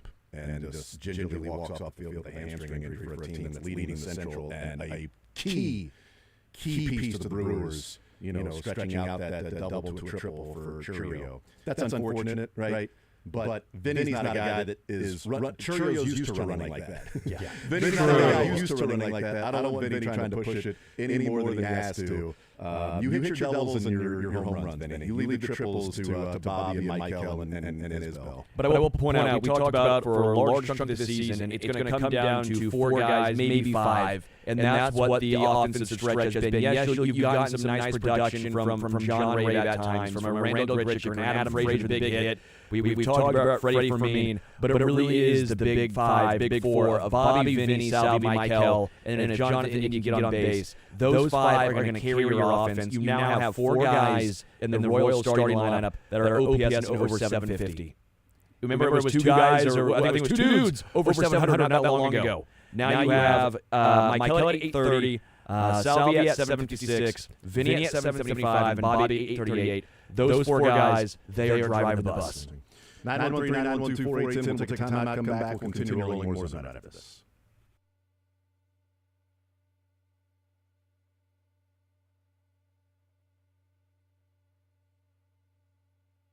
All right, Jason Anderson here for my friends over at Heartland Men's Health. I've been checking them out for the testosterone replacement therapy, and that has been great for me. But if you happen to be suffering from erectile dysfunction and you need to figure out what is going on, Heartland Men's Health can help. They have treatments that work when the pills or the herbals fail. If that is something you have tried and it's not working anymore. In fact, they have treatments with success rates well over 90%. Sometimes the most difficult thing is just simply walking through the door and not worrying about the embarrassment for some reason or the social stigma for whatever reason. That's not the case anymore. Plus, Heartland Men's Health, this is what they do. This is their life, it's their career, it's their job, it's their passion, is men's health. Helping you get back to where you were before and maybe even better as well. I mean, it can cause depression, arguments, it can contribute to divorces, breakups, and things like that there's no reason to wait. Schedule a consult with Heartland Men's Health today. Your initial visit is only $99, and that includes a medical consult with a licensed medical provider, a T and PSA test,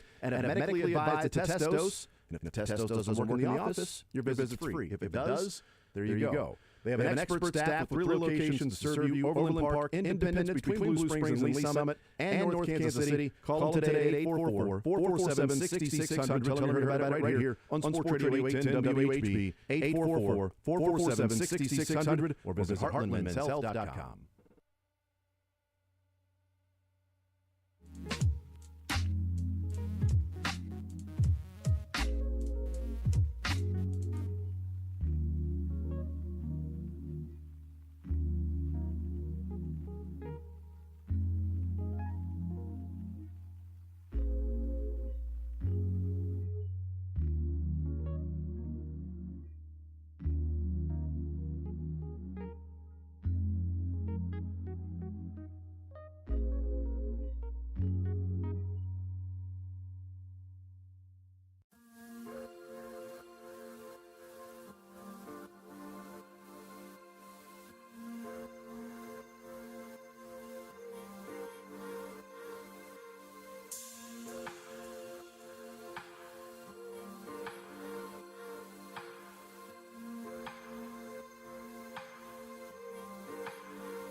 Coming up at noon, 25 minutes from now, talk some Royals baseball with him. The Royals, Pete Gradoff tweeting out that Matt Quattrero saying that the Royals team plane will not take off for Toronto until tomorrow after the trade deadline. So they will be waiting to make sure that everybody going to Toronto is a part of the team. So that could be some major league players on the roster. Or it could also be we've just made a move Now we must make room on our roster for said move. And instead of this player that is in Toronto now, this player's in Kansas City, and he can make the drive up I-29. So John Ray or MJ Melendez. Yes. Yeah, MJ Melendez. MJ Melendez. Why did I even say their name? It's MJ Melendez. MJ Melendez or Hatch. Or Thomas Hatch. Or Hatch. And it's like, well... or both. Well, right. You never know. I mean, there's multiple trades certainly that can be made. I mean, Urseg and Lorenzen last year, trades that were made. Yeah. They went out and DeYoung. You know, they made a number of moves last year at the trade deadline. And so just an interesting nugget that the Royals heading to Toronto for their series this weekend. They've got the off day tomorrow on the trade deadline. And the trade deadline's 5 o'clock Central Time. So they will not leave. The plane will not take off. Boy, how does that happen, though? Like, is the plane scheduled to leave at like 5:30 and everybody's on the plane and somebody gets traded and you have to deboard? Like they come on the plane and they're like, MJ, come on, bring your playbook. You know, they walked up. Is there a Freddie, come on off the plane for me. Is there a Melendez MJ? Looking for an MJ Melendez. Last call for MJ Melendez. Your flight is taking off right now. Last call. This is your last call. The doors will close for MJ Melendez. Looking for Merville Samuel Melendez. It probably has to be Merville because on the ID it's Merville. Good call. Good call. I'm glad the Jag, we're on the same page right there. That's nice. Is there a Freddie Fermin on the flight? Fredward Fermin? Is it Fredward? No. I would say, looking for Freddie Antonio Fermin. Freddie for no, it would actually be. It is Freddie. His real name is Freddie. No, it would actually be a. We're looking for a Freddie Furman. Is there a Freddie Furman on the flight? You are being summoned to the front of the plane. Freddie Furman. We know you have a lot of choices. We know you have a lot of choices when you fly. Not really. You only have one. That's right. This is the only time this flight takes off. Because anybody they would acquire would just meet them in Toronto. Okay, so I mean that's not. You know what? Though I'll say it thoughtful. Say it. Thoughtful of them. Yeah. Thoughtful of the Royals to make sure that MJ Melendez can make the drive instead of being in Toronto. Less weight on the plane. Save a little gas. Save a little money on some gas. A little less weight. You know, we took a couple guys off now. So we'll see what happens with that. But the Royals are going to be active. Being active doesn't necessarily mean you get something done. But I do think they'll be active in trying to acquire players. Is that going to be a bat? Is it going to be an arm? A starting pitcher? Maybe both. We'll certainly find out. Let's play Vinny Pasquantino from last night. Curtis Siebold out there covering the Royals game for us last night. Royals get the win 9-6. Estevez gets yet another save. Good for him. Lucas Urseg brought in too early that he couldn't get a hold in that one. Whatever. Not like I need holds and saves on my team. Now that Clase is gambled his way right at it. Anyway, Vinny Pasquantino last night was asked about the Seth Lugo contract and knowing he's going to be around for the next couple of years and what that means for the guys in the clubhouse. Vinny.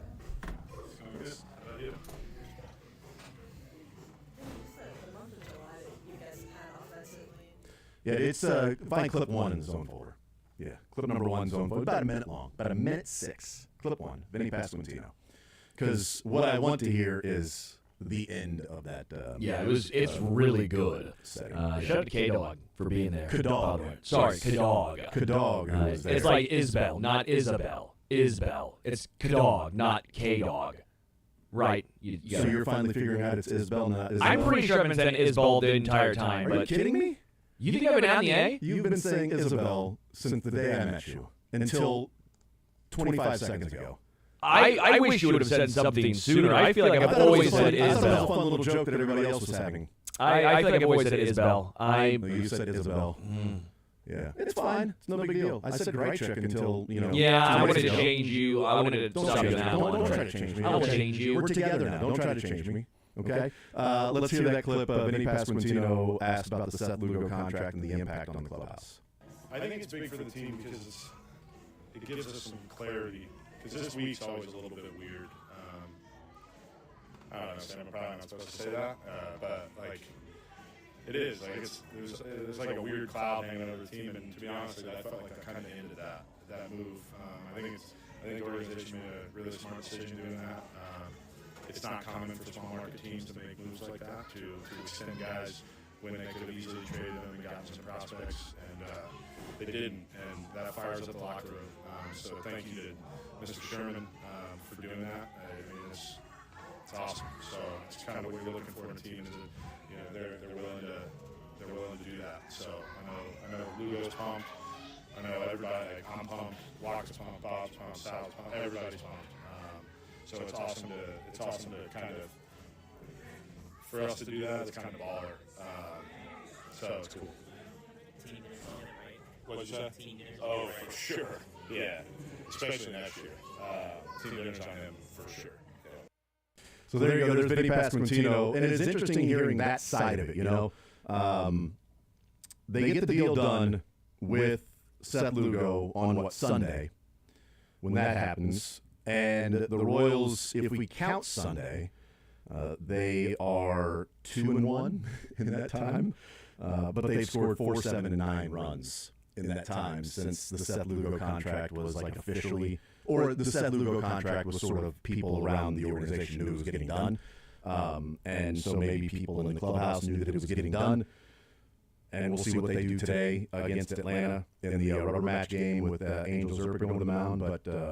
Seth Lugo gets done. They win 4-1. They lose 10-7, but they scored the 7 runs, and then they win 9-6 last night, up 9-3, up 4-0 at one point. Like, they had control of that game outside of the inning in which Lugo just sort of lost it. It was odd. We haven't seen Lugo cruise and then just completely lose it that quickly, to where not only was he missing, but he was missing like middle.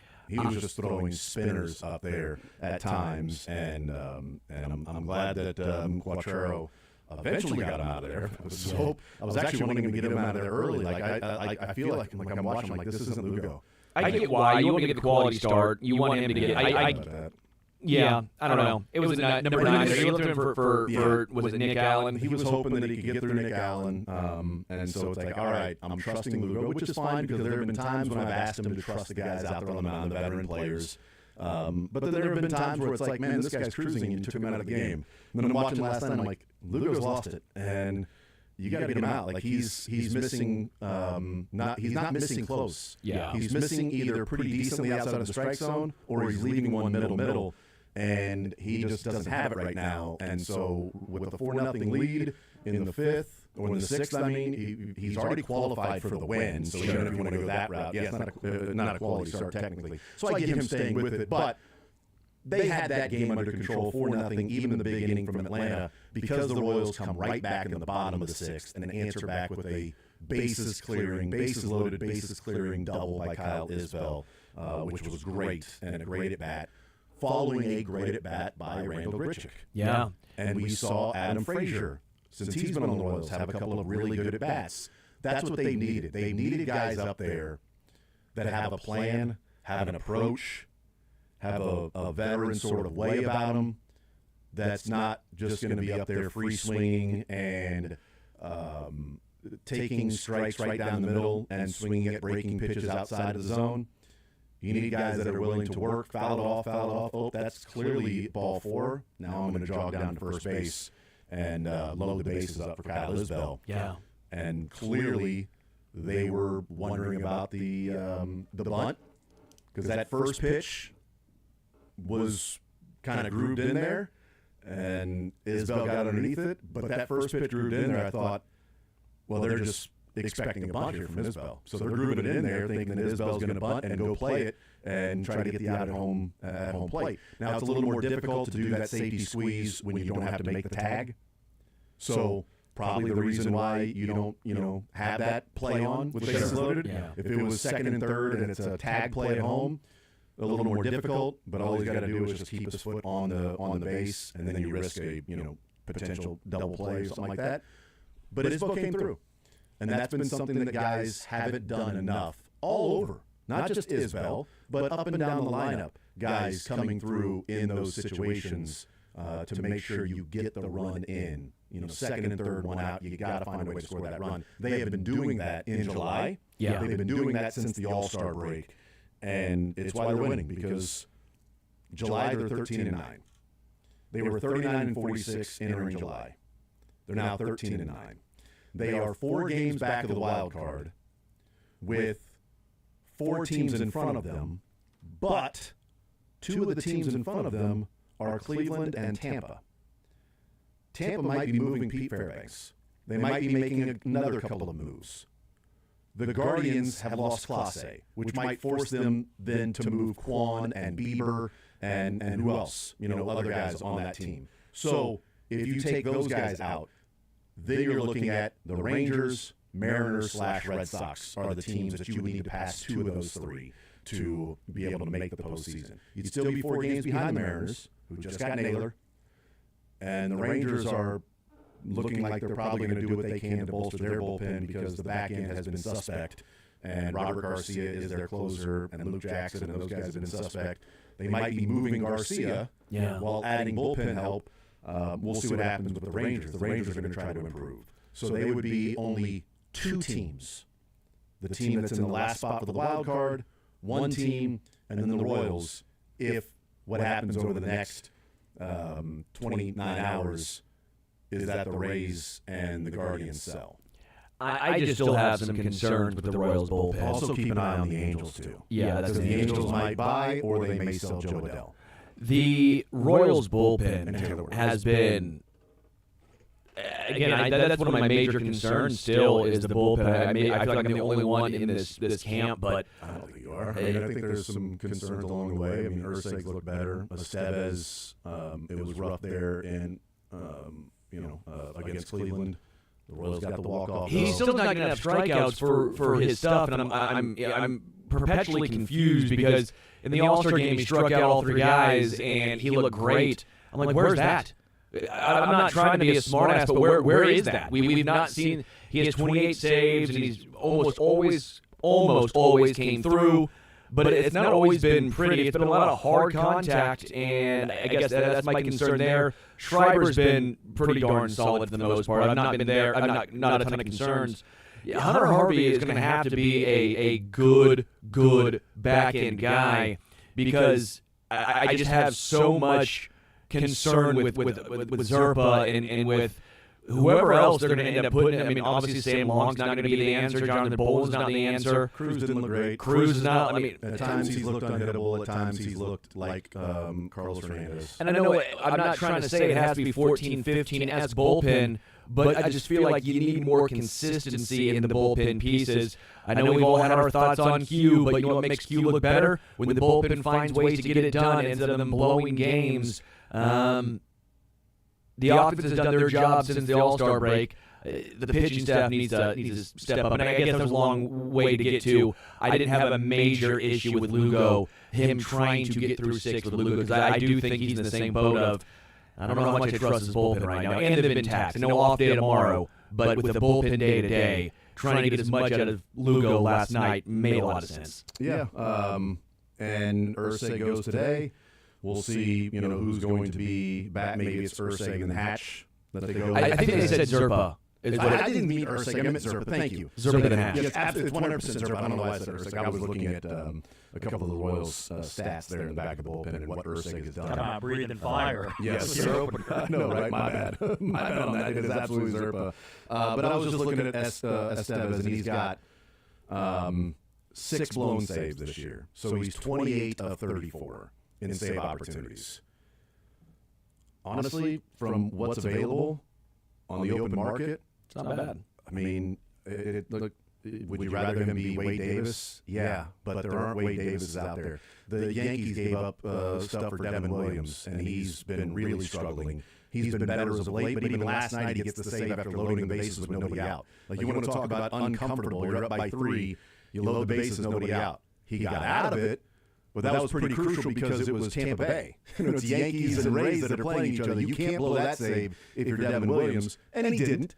But there's a lot of closers out there where it isn't comfortable while they're on the mound, but they get the job done. And then there are others where it's like, well, he's out there and you're pretty comfortable that this guy's just going to lock it down and it's going to be done. I believe, too, of those 6 blown saves, that half of them have been in extra innings. So we had the one in Milwaukee where the Ghost Runner scores, but that was all it scored. It was a one-run game. He did have the blown save in St. Louis, which he allowed the Ghost Runner to score and an earned run, and then he had the game in Miami where Kyle Stowers had the walk-off. So when given the 9th inning in a clean spot, I want to say he's only blown 3 games. Of course, they all count the same. You still blew the save. But you're dealing with a base runner right off the bat with the Ghost Runner rule. Although one of those 3 in the 9th inning was, oddly enough, against the Rockies when he had 2 outs and nobody on and then gave up the 3-run double to Jacob Stallings, who's now no longer on the Rockies, by the way.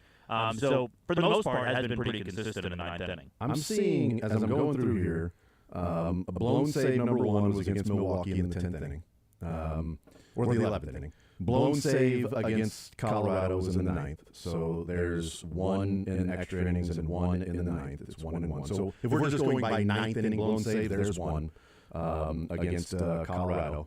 That was the 9th inning. Royals ended up getting the win in 11, so they even won that game. Let's see, the next blown save was in the 10th inning.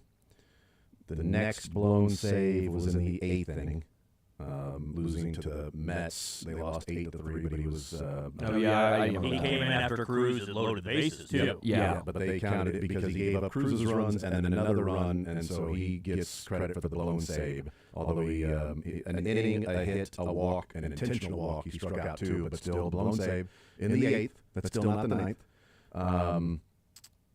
Blown save against the Mets, but they got the win. That was the 9th, so there's 2 blown saves in the 9th. And then that's it.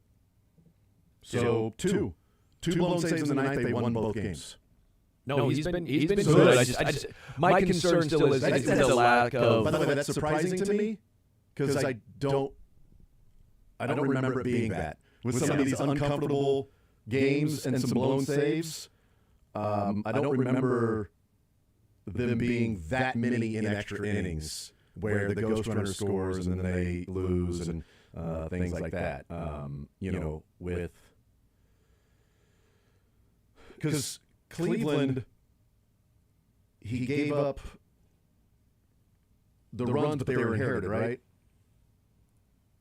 It was came in because it was just with the walk-off by India. He actually had a clean inning. Was that what it was? Yeah, he had 2 base runners on, but then it was Cruz in the 10th that loaded the bases. That's and what it gave was. up a hit to Manzardo, but that was only the 1 Ghost Runner. Yeah, Estevez, what it was, so Estevez in the 9th inning, tied 2-2, gave up a single to Santana, and then got Nolan Jones out, walked Schneemann, and then struck out Rocchio and Bo Naylor to get out of that. And then Cruz came in, gave up the run, and then Jonathan India did what Jonathan India did in that game against Clase. So it is, honestly, I'm surprised, quite frankly, that it's been a great pickup. I mean, that was a great time. I mean, that's great perspective, Jack, that I would have just looked at. Oh, he's 28 of 34 in save opportunities.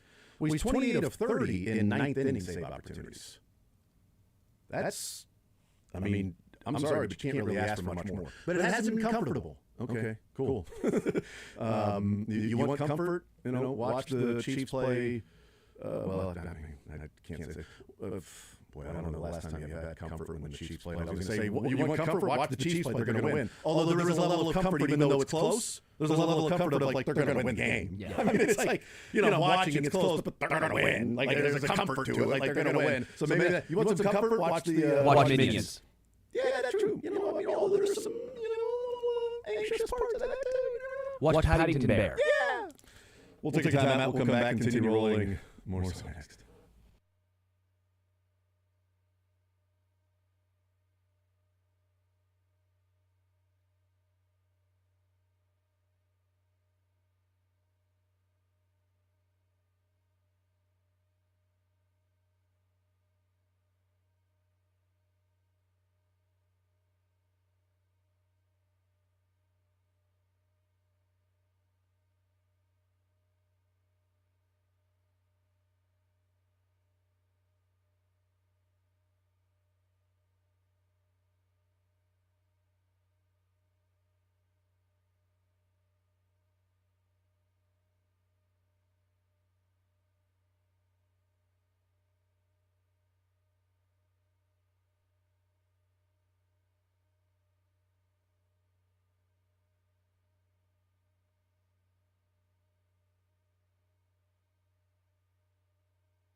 Royals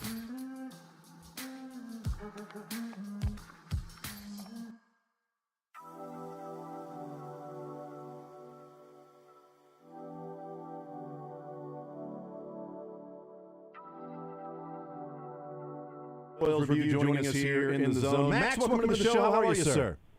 I'm doing good. I'm hunkering down for the trade deadline. I've got my snacks. I'm getting prepared for all the news about to happen. Just need those hot tweets coming in from Jeff Passan and Andy Rogers to get me ready for the trade deadline. 100%. This is the time when you turn on those notifications of like everybody that's covering the trade deadline nationally in Major League Baseball. 29 hours to go before the trade deadline. We heard Scott Sharp on this morning with New Day, and it certainly sounded like the Royals are going to be active over the next day and a half or so, and it kind of sounded like they're in the market for more arms maybe than bats, and maybe like a Michael Lorenzen type deal. Let's start with the trades and what could take place over the next day and a half or so, and then we'll get into like Lugo and what we're seeing from this offense. But let's start here with the trade deadline. How active do you think the Royals will be first and foremost?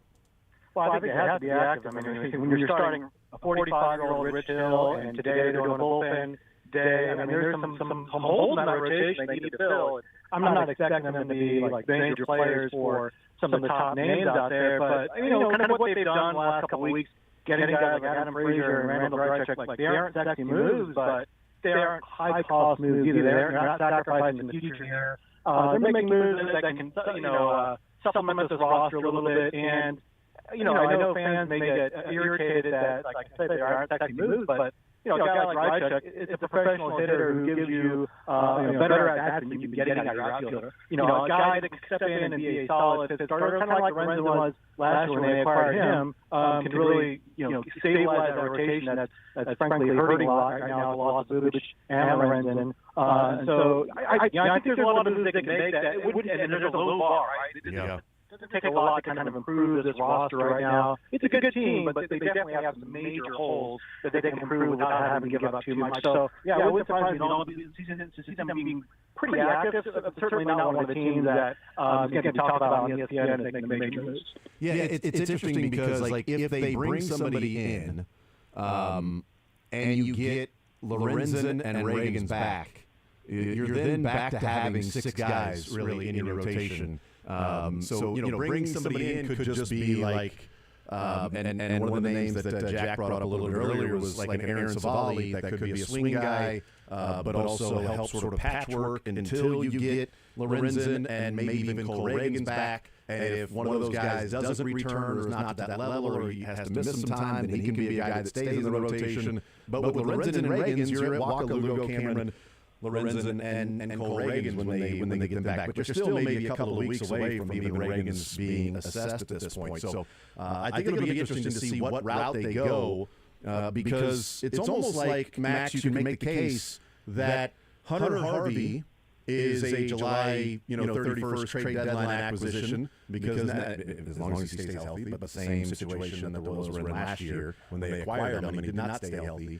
But the fact that he comes back now and is pitching and hopefully is healthy is kind of like acquiring a power arm in the bullpen. And getting Lorenzen and Reagan's back would also be sort of trade deadline acquisition feels for this Royals team. So there's a part of me, Max, that was a little surprised that it sort of has the feel of more arms than bats that they may be looking at. Well, I think J.J. Cole talked about this a lot. Like, you need 9, 10 starting pitchers to get through a season, right? And we've seen how injuries really decimated the staff. And so having more depth is never going to be a bad thing. And I think you're right about, when you talk about Lorenzen and guys that can fill 2 roles, a guy that can be a starter and a reliever, I think they definitely like that kind of flexibility so that you have a guy that, Lorenzen, he comes back great, Reagan comes back great, but guys that have a history of injuries, how reliable are they going to be down the stretch? You have to be prepared for the worst case scenario, that is, Cole Reagan doesn't come back this year. So you need to have a guy that can step up and be that bulk guy that can fill in for the rotation, even on a temporary basis. And if you need to go to the bullpen, great. You just lengthen your bullpen, give yourself some more options. So, I think they like that kind of flexibility. That's kind of the arm that they were looking for. Somali makes some sense. Adrian Hauser for the White Sox, it would look like he was traded to the Yankees.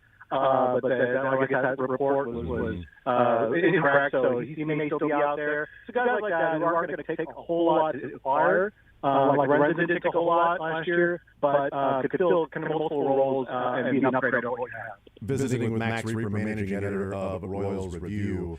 You get that upgrade whichever way that it may come, whether that is out of the bullpen or if it's in the starting staff or a bat here or there for them to go out and acquire. And and one of the reasons is we look at this and it's unfortunate Chris Bubich has the injury and now we know he's out for the season.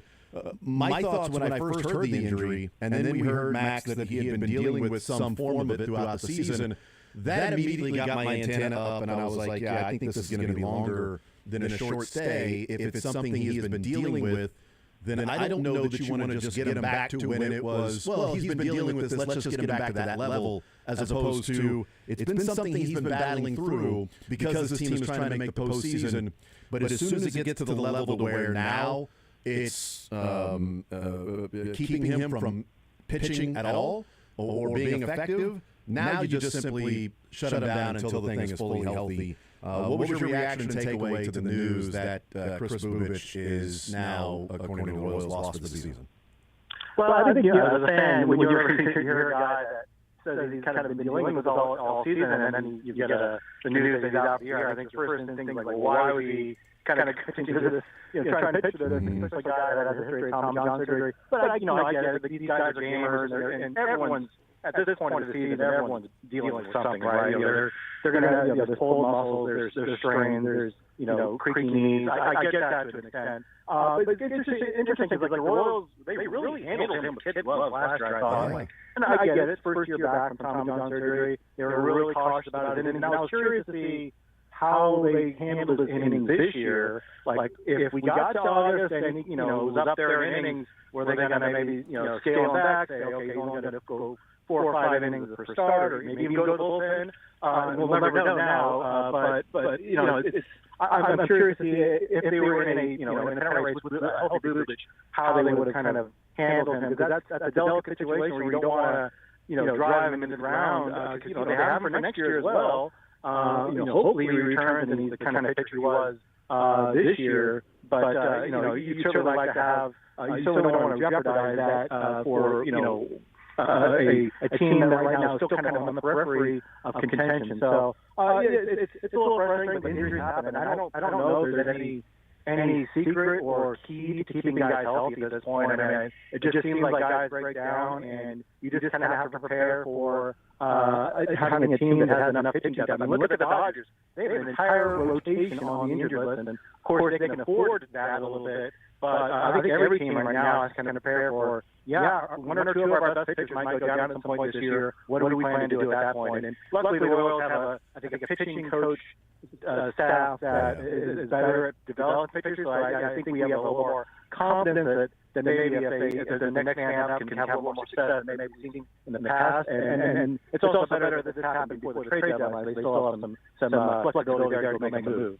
Max Reaper is our guest managing editor of Royals Review. If they look to the bats, I mean, before this weekend, I think Randall Grichuk might have been pretty high up on the list of, hey, if they're going to be trading for a player, look for this guy, along with a few other names. If they're still going to be looking for a bat, outfield option, rotational piece, whatever it might be, are there particular people that you think there should be interest in, that Royals fans should read up on, study up on, that would make sense for the Royals, that wouldn't cost an arm and a leg, whether it's a rental or maybe they do trade a little bit more to get a piece for 26 and 27 while still helping 25?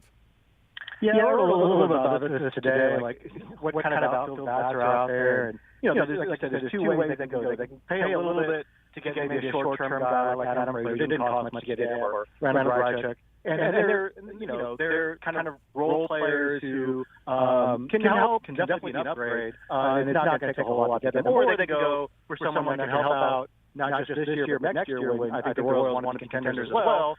Obviously, it's going to take a lot more to acquire that kind of player. So I think in the latter bucket, long-term players, I think Ramon Laureano, the Orioles, makes a little bit of sense. He's got a very reasonable $6.5 million club option for next year. He's a terrific defender, got a strong arm, is having a career year offensively. Got some pop in his bat. So he's kind of an intriguing option. I don't know how much the Orioles would want in exchange for him, but I don't think it could be top dollar like some of the other names out there.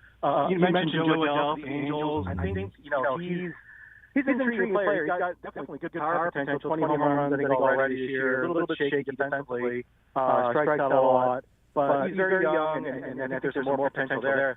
I think the Angels are going to be asking for a lot for him. I mean, they're kind of in the same boat as the Orioles. Where we don't know if they're going to be buyers or sellers at this point. And he's, they're not motivated to trade him. He's got several years of club control. Taylor Ward kind of in the same boat as the Orioles and then attached to him in the past, where he's 25 home runs already this year. So I don't know if those are really good options.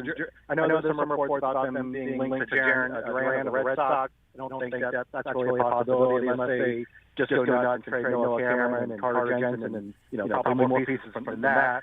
So you're looking at probably short-term options, and I don't know if there are a lot of really good, great options out there. One of our fighters, Matt Chabot, has been on the Alex Hall stream for the Nationals. I guess he's more of a long-term option, but more of a reserve player. So I don't know if there are really a lot of good options.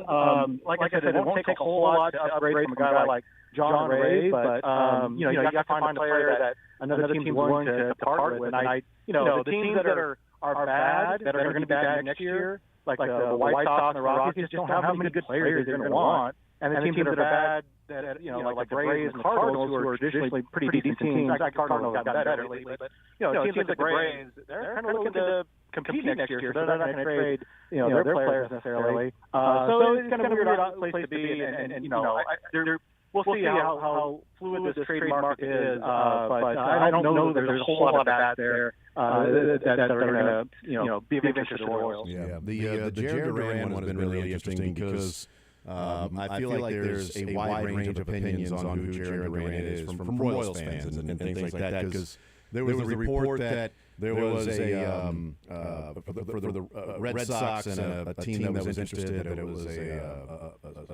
a starting pitcher with team control, and then the top prospect, and then it was the Padres, right? It was Dylan Cease.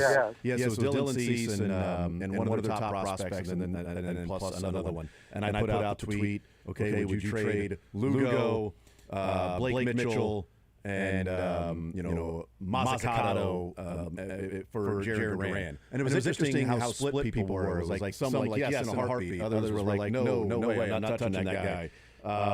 I think the Royals should be in on Jarren Duran. Certainly, cost acquisition is part of that, but I think he's still a good player. And if the Red Sox are asking for the moon, then of course you don't trade for him. But if it's a reasonable return, that's a fair value both ways, then that's a guy that is a real clear upgrade to this team with all of the things that he does offensively, and he's turning it back on and hitting like the player he's been the last couple of years, and you have team control.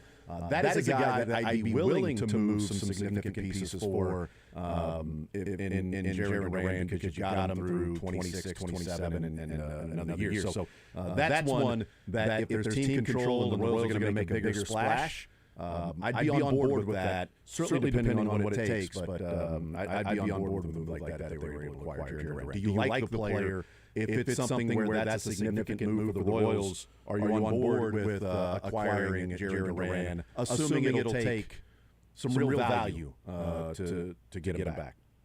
Yeah, I think if you're getting split, approval and disapproval on Twitter, I mean, probably means it's a pretty fair deal. I think you're right. It's going to take a while. I think if you're talking about the Royals, Noah Cameron. Noah Cameron, first part. And it's interesting. Andy Rogers tweeted that Noah Cameron is not the scheduled starter Saturday right now. I don't know what that means. I don't know if we're reading too much into that. But the Royals seem to be kind of holding a fluid situation with the rotation right now. Duran, the good thing is, so he's an all-star last year. He certainly looks like a young player who's on the upside of his career, right? He's in his prime, certainly nice to have another hitter with Vinny and body that's in his prime and is producing right now at above average level. So I think, and he's got several control years, that's all really attractive. I think J.J. Cole has talked a lot about getting the right guy, and I know Duran has had, well documented, he's been very open about his mental issues. I'm not saying you shouldn't get a guy with mental issues, but he's had interactions with fans.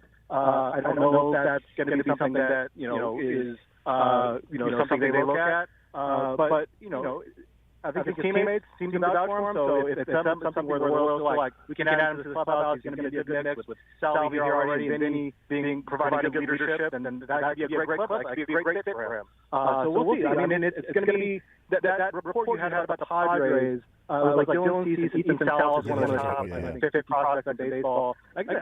Supposedly the Red Sox turned that down. They did. That's kind of crazy, frankly. But there's all sorts of kind of crazy trade rumors this time of year. I don't know how much we should really take them seriously. But Duran is definitely a guy. If the Royals feel like they can make an offer and they can part of that pitching depth, then they should look into it. I just don't know. We've moved out for the year now. I don't know if you can afford a deal with no Cameron at this point. Yeah, I'm with that. I do think I was going to ask you bring up the Andy Rogers tweet, and so I wanted to ask you that specifically. Do we read into the fact that Noah Cameron is not scheduled to start on Saturday? Matt Quattrero said that he's completely available. And he said, quote, we also have the ability to pivot based on matchups, see how we get through today and what happens at the deadline. There are a lot of things that could still happen. We also found out that the Royals are not leaving for Toronto tomorrow until after the trade deadline expires and they know who's going to be on the chart with them. Are we reading too much into it to look at that and go, well, clearly the Royals are thinking about if they're going to make a big move that Noah Cameron is at least in discussions. Doesn't mean they're going to trade him, but that is certainly somebody that's being talked about right now. Yeah, it seems like they kind of went out of their way to say Noah Cameron wasn't starting, isn't the scheduled starter yet. Like, it's not uncommon for teams to say, this guy's starting Saturday, but of course it's always subject to change, trade deadline.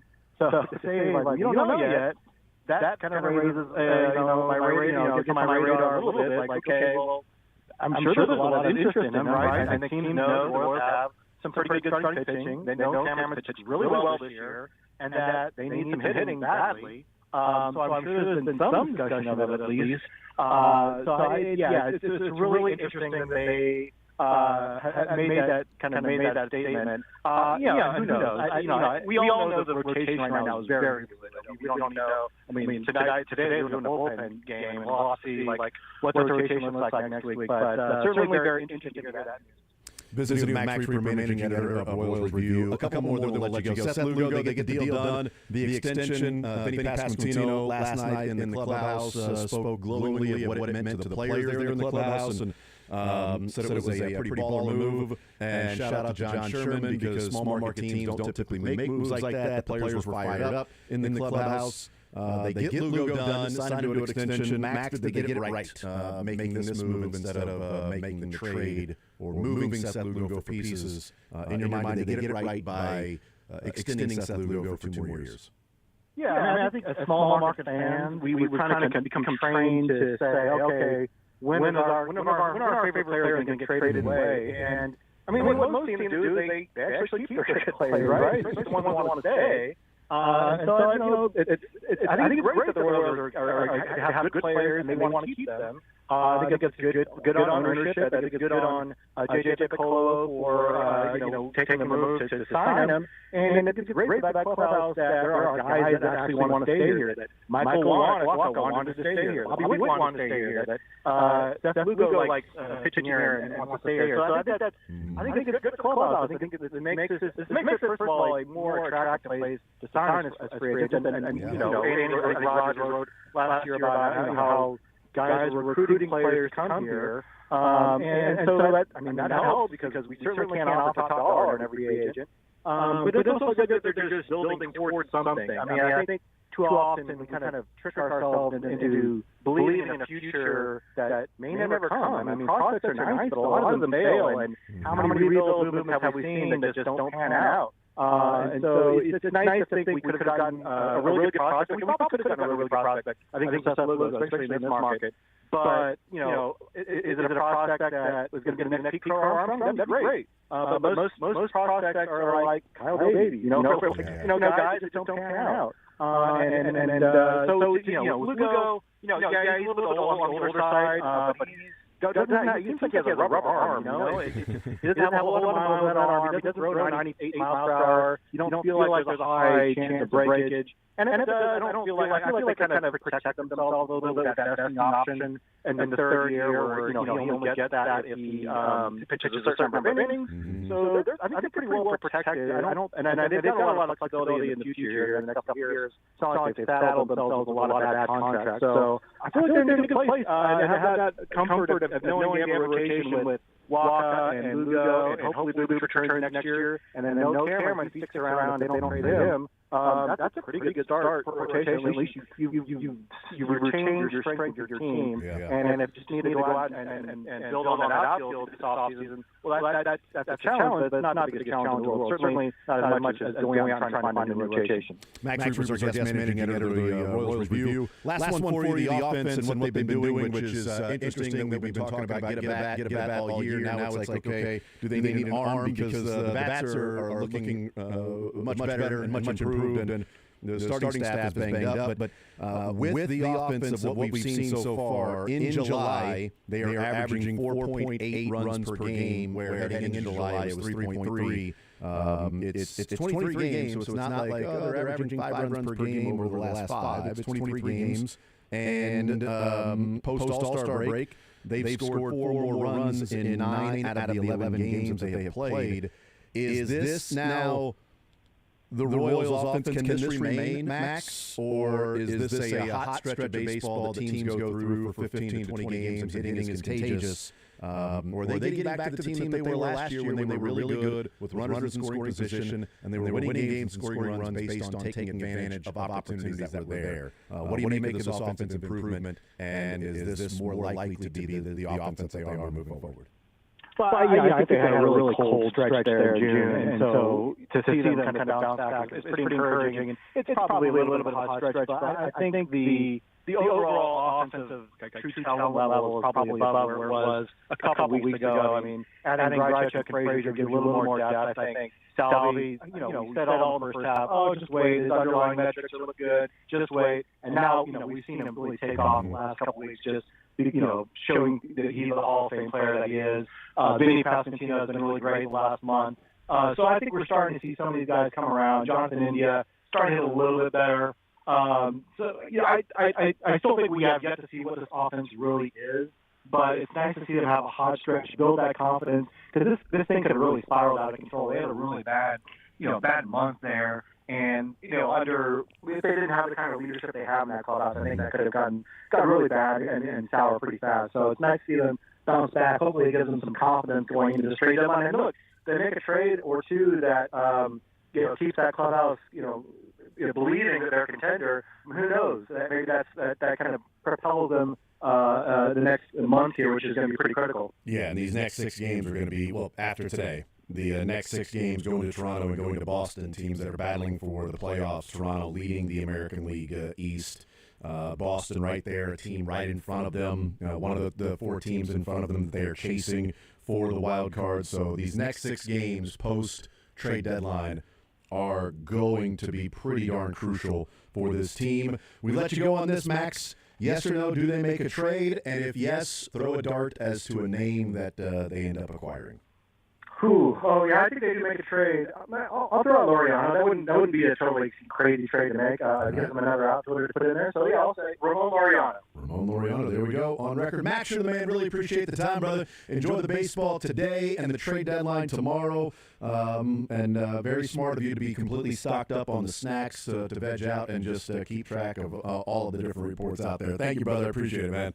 I appreciate it, man. Thanks. Absolutely. There's Max Reaper, Royals Review. He's the managing editor there of Royals Review, and he goes with Ramon Laureano of the Orioles, 31-year-old that signed a free agent last year, has a $6.5 million club option for next year, has 15 home runs, and has been it's a bounce-back year for him. Well, he bounced back last year in 67 games. It's interesting. You look at it, because he was really good when he came onto the scene with Oakland, and then he got popped for, was it PEDs? I thought he got popped for steroids, allegedly, of course. But I thought he did. And then he went through a stretch from 2020 to 2023 where he really struggled, just really struggled. What was that, Jack? Sorry. No, he was telling Oh, us sorry. that My fault. I thought you said he did get popped. But it doesn't matter. Did he get, the past. He did get popped for PEDs, yeah. Okay, so he did. Yeah. Jack gave us a thumbs up there. Okay, so I was correct there. What did you say, Jack? Just tell us. Just, let's say it over the air. Let's do it.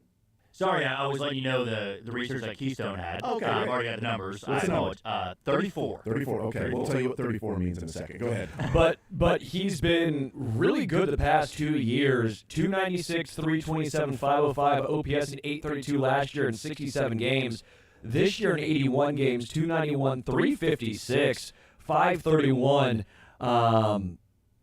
Yeah, I guess I hadn't realized how good of a season he's had this year, or even how good of a year he had last year when he filled in Atlanta, when Atlanta needed an outfielder because they were just had a plethora of injuries out there. I would think it's a great call by Max, and I would take a good hard look at Ramon Laureano. And if you can add Randall Grichuk, Adam Frazier, and Laureano there at the trade deadline-ish, obviously Frazier and Grichuk before that. And we'll see what arm maybe is out there that they may go and acquire. But getting Lorenzo back, getting Reagan's back would obviously be huge. Bubic being lost for the season is a blow, certainly. We know that. Look, I don't think it's reading too much into it when Matt Quattrero today says Noah Cameron is not currently the scheduled starter for Saturday.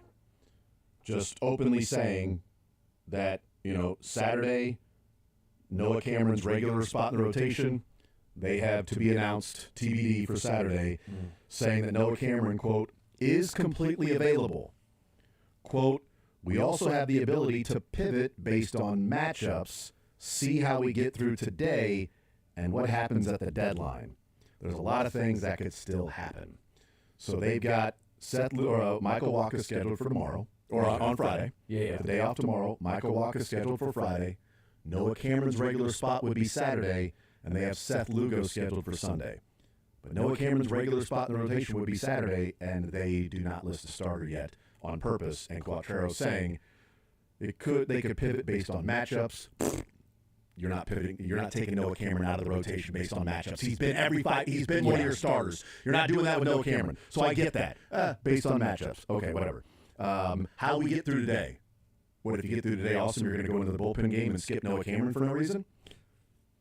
And what happens at the deadline?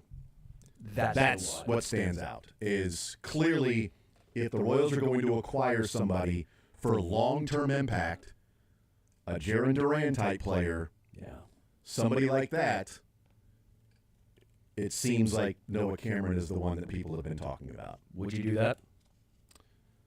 Would you look Noah at Cameron just Noah Cameron for Jarren Duran? It would take more Noah Cameron. Yes, it would. It'd be like Noah Cameron and Blake Mitchell or something like that for Jarren Duran. But my point is, you would do that. Yeah, I would do that too. I would because I like what we've seen from Noah Cameron so far. But is Noah Cameron a guy that's a sub-3 ERA, or is he a guy that's going to be like a 4.5 ERA in his career, a nice fourth or fifth starter, which is good on this team? If you get Bubic back next year, then you'd still have Waka, Lugo, Bubic, and Reagans on this team. Maybe they re-sign Lorenzen, maybe they go get somebody else, I don't know. But you don't have to then spend money on a corner outfield spot if you acquire Jarren Duran in the offseason. You can then look for depth in the pitching rotation at that point. 8.7 wins above replacement last year for Duran. Yeah. This year, it's been a little down. Still 3. He's OPS in 780, but he's still a... But he's also turned it on the last month. He was he struggled to begin the season, and now he's back to being Jarren Duran. Leading the league in triples. Hey, weird. There's a home ballpark that is conducive for a lot of triples. So, yeah, I would do that. But if they're talking about Noah Cameron, that ain't for a rental. That ain't for a rental. That's for a name. That's for a guy that's going to be around. And it ain't for a name for a guy that's going to be around as a pitcher. That's a guy that they're going to bring in for team control over the next 2 or 3 years. I wouldn't do it for Joe Adell. I wouldn't do it for Taylor Ward. Oh, yeah, agreed. But if it's somebody like Jaron Duran, then yes, I'm interested with Noah Cameron and Blake Mitchell. And if you've got to sweeten the pot in some way, shape, or form with another prospect, I don't know that you need to go top 10 prospect in your organization. Champlain. Something along those lines. Not Kuderna, who seems to be, maybe turning on. I threw out Mazzucato. That he's futures game. Okay, maybe they believe in the fastball coming around, and he's going to figure it out. Okay, put him in their organization, and they'll get it rolling. That's fine, whatever. If that's a way to get it done, yeah, I think so. But it's not a coincidence to me that Noah Cameron is not listed as the starter on Saturday, and Matt Quattrero being pretty candid on why he's not listed as the starter on Saturday, saying, he mentioned trade deadline. So now maybe what Jack has talked about is maybe not moving Cameron. The flip side of that would be they acquire Aaron Savali, and Savali's regular rest and regular start would be Saturday, so they're willing to move Cameron to a different spot to make way for the new guy that they just acquired. I don't know why you would move your regular guy for a new guy that you just acquired. Especially a guy who's been pitching as well as Noah Cameron. But that could be the case as well. He mentioned trade deadline. Could be somebody they acquire that pitches Saturday. Could be moving on from Noah Cameron. We'll find out. A lot of moving parts over the next 28 and a half hours before the trade deadline. We'll take a timeout. We'll come back. We'll continue rolling. Let's talk some Chiefs. We'll hear from NFL Network inside training camp. They went to St. Joe. They talked to Chris Jones. Thought it was a really interesting Q&A with Gerald McCoy, very quick. But the Gerald McCoy question was fascinating to hear him talk about, and then Chris Jones answer it. And also Juju Smith-Schuster. He talked today at the press conference, but then he also talked inside training camp yesterday that he had a couple of interesting answers. And Ian Rappaport weighing in on Josh Simmons and what they're seeing along with Gerald McCoy. What they're seeing. The defensive tackle, Gerald McCoy, the former Buccaneers, I think. Yep, he's now with NFL Network. He's going around to different training camps. He's there in. He's by the way, he's taking his kid too. Cool. And by the way, his kid looks like a freaking defensive tackle. All right, he looks 10, but it's like he's like a 10 or 11-year-old. He's built like Gerald McCoy, defensive tackle, sturdy. And they were showing. It was really cool because they had him on. Like they brought him on, which I'm always a sucker for those things. But they were showing pictures of like they're like, oh, what's your favorite? Because he's going with his dad to all these training camp sites, right? And they were in Tampa. And it was like, oh, Tampa was awesome. Yeah, because it's Gerald McCoy in Tampa. Yeah. They're gonna. But it's not like that kid hasn't met a number of those Buccaneers already. Because again, his dad's Gerald McCoy. But then he got a picture with Chris Jones. And he got an autographed jersey with Chris Jones. And that's a little bit different. That's what Gerald McCoy was saying. This guy, you're a defensive tackle. You're built like a defensive tackle. That's what you're going to be. You watch this guy and see what he does. It was pretty cool. But yeah, he's up there with Ian Rappaport. We'll play some of those clips as well. 913-912-4810. More Zone coming up next.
1 o'clock. KSHB 41 sports director.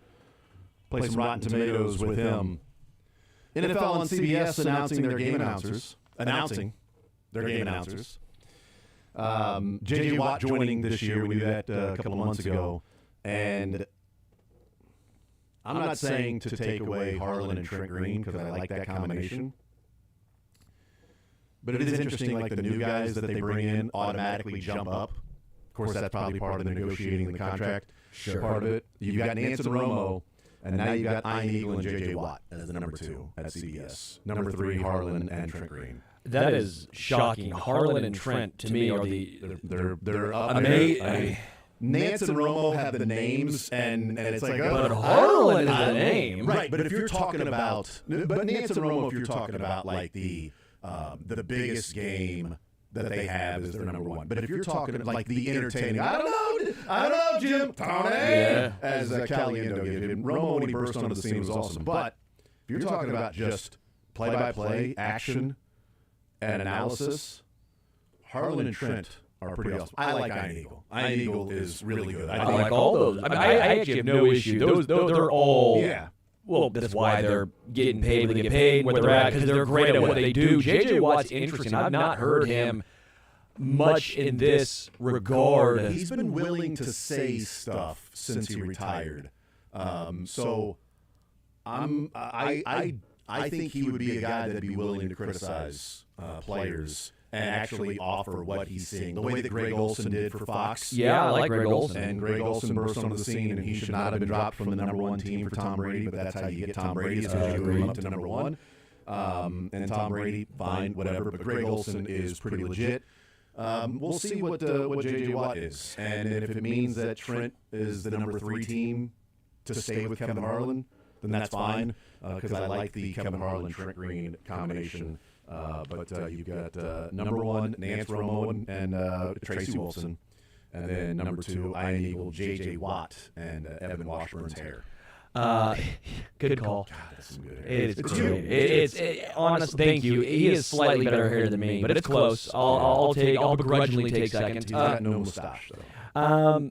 J.J. Watt I'm intrigued by because, and he's obviously worked on this now a lot. I interviewed him probably about a year ago or so, and it was a fine interview. Nothing wrong with it, but there are certain guys that when you talk with, you're like, no, this guy is going to do great things. I could see him in the booth. He was fine. He was good, but it didn't necessarily jump out at me. There are certain guys that you talk with, and you go, no, I can see how this translates to the booth. This is also a year or so ago, so this could be a completely different situation, right? Where maybe he's just worked very hard on his new craft, if you will. But I guess that's why I'm intrigued, because I'm like, after talking with him, I was like, there's no chance I'd put that above Trent Green, who's been doing it a long time and at a very high level. Yeah, who was Ian Eagle with last year? I'm trying to think of what that. Who was? I'm so bad at these. Full transparency, I am absolutely horrendous at.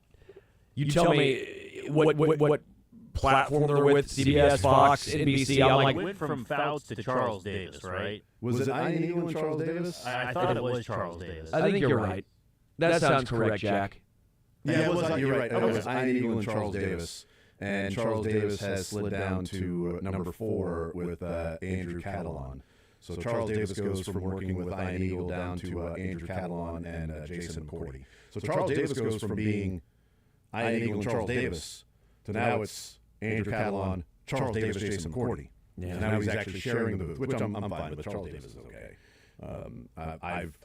I've felt for a while that give Ian Eagle a better analyst, and that team could feel like a number 1. Sure. That's there. I think CBS has 3 different what feels like number 1. Obviously, Nance and Romo have the voices. Yeah.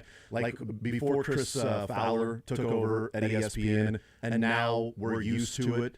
But before that, whether he was good or not, Brent Musburger, when he was on the call, you knew that game was big. Yeah. And there was something about his voice inflection, the way that he presented different plays, Of course, the "You Are Looking Live," and bring that. But just the sound of Brent Musburger's voice on college football had a feel of big time to it.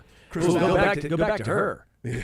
Well, Chris Fowler took over, and it felt forced at the beginning. It felt like he was forcing himself to get excited over certain things, where Musburger came off as natural. Fowler's fine now. I mean, now that you're used to him, it was a quick change, right? You're almost always, there's very few, and I think Romo was the one for me that I thought was great when he first started. When someone first starts in almost any gig, your first initial reaction is going to be negative because it's different, it's changed, it's unique. I'm sure a lot of people, when I first came on with you, like, no, who's this guy? Bleep this guy. I don't know him. I don't care. And now I'm sure there's some people who still think the same way. But a lot of times when you listen to someone, the longer you listen to someone, a lot of times the more you enjoy them. It's very rare, at least for me, and maybe people are different, that when you first hear something new, you like it. Because I just think it's human nature that you push back and say, this is not my youth. This is not what I grew up with. This is not who I...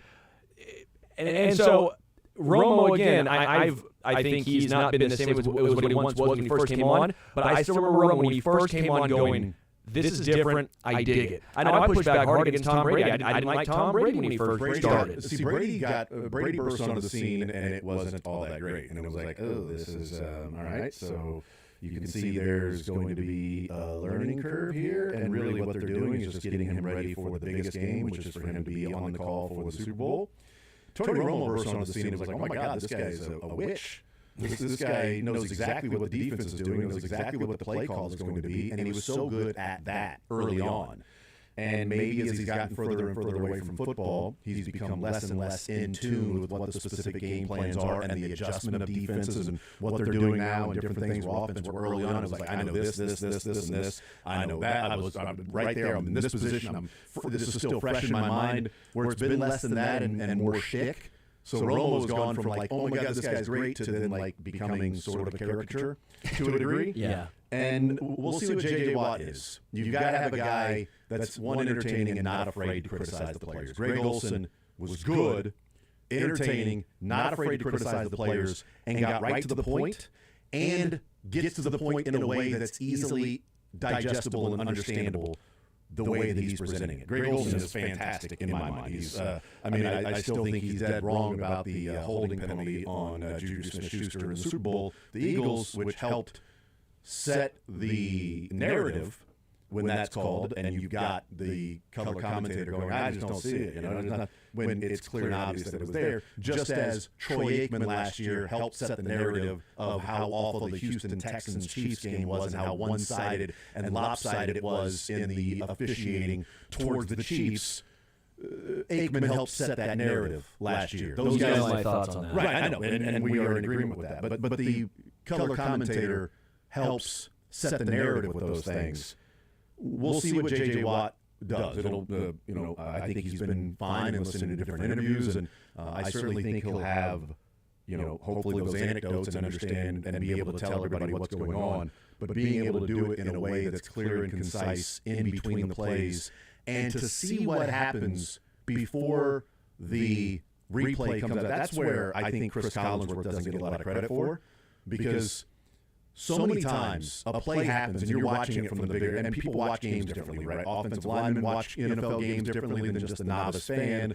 I watch games differently than maybe some of my friends, because I'm taking notes and doing certain things, and I'm rewinding it, so I'm trying to pay attention to certain things. I'm a big offensive line guy, which is hilarious for a guy who's a 5'10", 180 pounds. I love watching the offensive line play. But what Chris Collinsworth often will do is the play is over, and Chris Collinsworth's like, look at this guy. Look, let's go back. The right guard here is the whole reason this thing bursted open.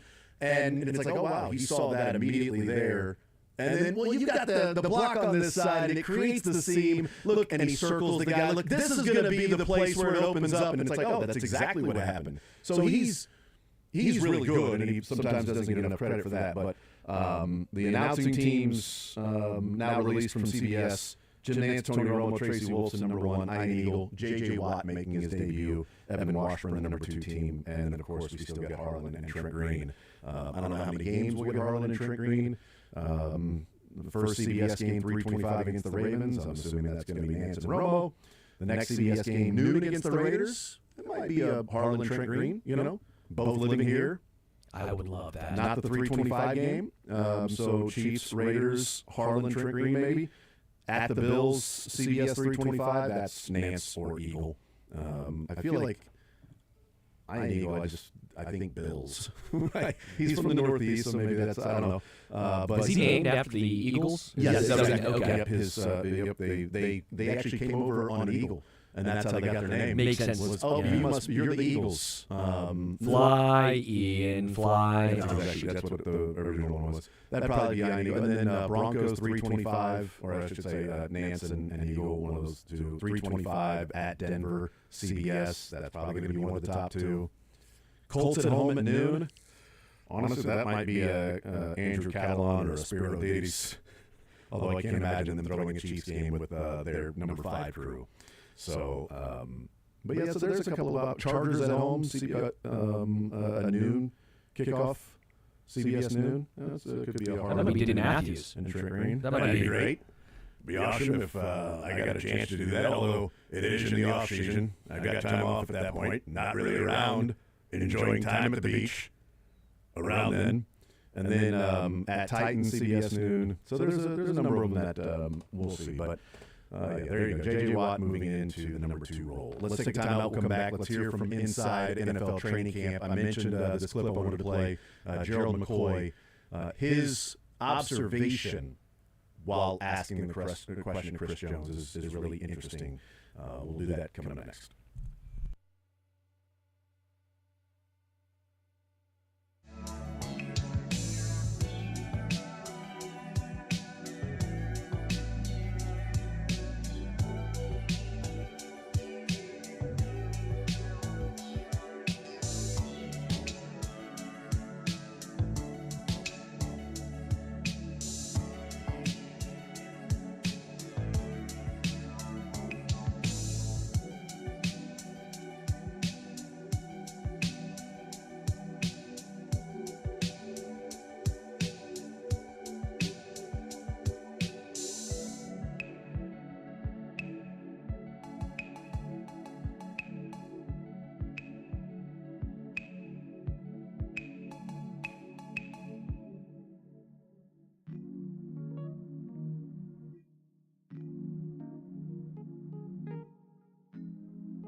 NFL Network making their camp tours. Ian Rappaport, Gerald McCoy, they're in St. Joe. I left the question in here because the question being a part of this, I think, is of interest because Gerald McCoy is a guy that played on some really good teams, Super Bowl teams, and he's talking to Chris Jones about practice and what he was watching yesterday. And again, they were there yesterday with 2.5-hour fully padded practice. So here is NFL insider training camp. Inside training camp is what it's called. NFL inside training camp. And this is with the question from Gerald McCoy explaining what he's seeing while asking Chris Jones the question. You know, without giving anything away, when I was watching practice, and my son is here with me, and I was telling him, you need to watch this group. The reason they've been in the Super Bowls many times, the reason they won Super Bowls is the standard. The standard hasn't dropped of how they practice. Families, there was some tussling going on out there, but families fight. Once you step outside of your house, you take that fight to other people. You didn't get the result you wanted last year, and you've been here so many times. So is there a secret formula, or do you stick to the formula, you just get back to the basics? What is it? Because I watch how you guys practice, and the way y'all practice like champ practice. Well, you know, it's a standard that's been set by the coaches here. Injury, I tested him, and Beach bringing in a lot of guys, a lot of high character guys, you know, guys that love football. And for us, it's about competing day in and day out at the highest level, challenging each other, putting each other in positions to where when we get in the game, it doesn't affect us as much. Like today is a full pad-on day. Today is one of the harder days. We had long drive drill, you know, 12 plays without coming out for a break. You know, that's just getting us in game shape with this weather. Our first game is in Brazil, so it's going to be extremely hot there. So we're just building up for the season, man. Hearing Gerald McCoy talk to Chris Jones and say, look, watching you guys practice, and I'm telling my son who's here with me, like, you want to be great in life, this is who you watch practice. They're going to different training camps, right? They're going around to different places here on their training camp tour. I think that stands out of a guy that's been there, done that at a number of different teams and organizations or regimes and a championship, that he could be looking at the Chiefs and say, this is the standard of how you do it. And when I watch you, you guys practice like champions practice. Now, Chris Jones said, yeah, the standard has been set by Andy Reid. It gets us ready for the season, all the things we've heard before. But I thought the Gerald McCoy part almost was as interesting as hearing Chris Jones talk about how tough the practices are in the 2.5-hour with full pads on and the long drive drill to end it. But you got a guy that's saying to his son, now I know we've been to different training camps, but watch these guys practice. It's just so different, and you hear it from everyone, but you're right. It does make a difference when it comes from a guy like Gerald McCoy. When it comes from someone who was one of the best players at his position in the NFL, and even he's saying, no, man, I know we did great things. This is how it's done. This is the pinnacle of preparation for the grueling season. And I do wonder sometimes, I know we've talked about free agents and signing in Kansas City, and sometimes we say, well, why don't they come here and sign and play for the Chiefs or take a discount or they want to win a ring? I do wonder how many times if there's a veteran who goes, you know what? I don't want to do training camp. I know how hard it is. I'm going elsewhere. How bad do I want it? How bad do I want this? I can make the same amount of money. Don't have to go 2.5-hour-long practices in 120-degree feels like Temp in St. Joe. Right. Especially wearing the pads, it probably feels like 120 degrees. I've slightly, I doubt it, but I've always slightly wondered if their training camp almost weeds out the how bad do you really want it? How bad do you want to be a Chief? We'll find out during training camp at St. Joe. Yeah. You know, I forgot that, you know, there were so many different defensive linemen that were attacking Patrick Mahomes that, you know, forgot that Gerald McCoy was not one of them in that 2020 Super Bowl because he had signed with Carolina and then sat out the year because of injury in 2020. and then his last game was with the Raiders in 2021, but last year's with Tampa 2018. For whatever reason, I had him on that same team, but in 2020, but clearly not there. But again, he's been around. He's been an All-Pro. He's been a 6-time Pro Bowler. Understands how it's done, and to see that, say, watch this. This is how champions practice. Do we have time to play the Ian Rappaport, Josh Simmons clip? Let's play that one right here. So this is yesterday after training camp practice was over, that they then sit down and they do their NFL Network hit where they're talking about things that they've seen and observed, talking to people around the Chiefs organization, because when those guys are there, you have other people that may not be at practice every day that show Brett Veach, like, oh, I'm going to show up and now I'm going to talk to these guys for a little bit. Here's Ian Rappaport weighing in on Josh Simmons.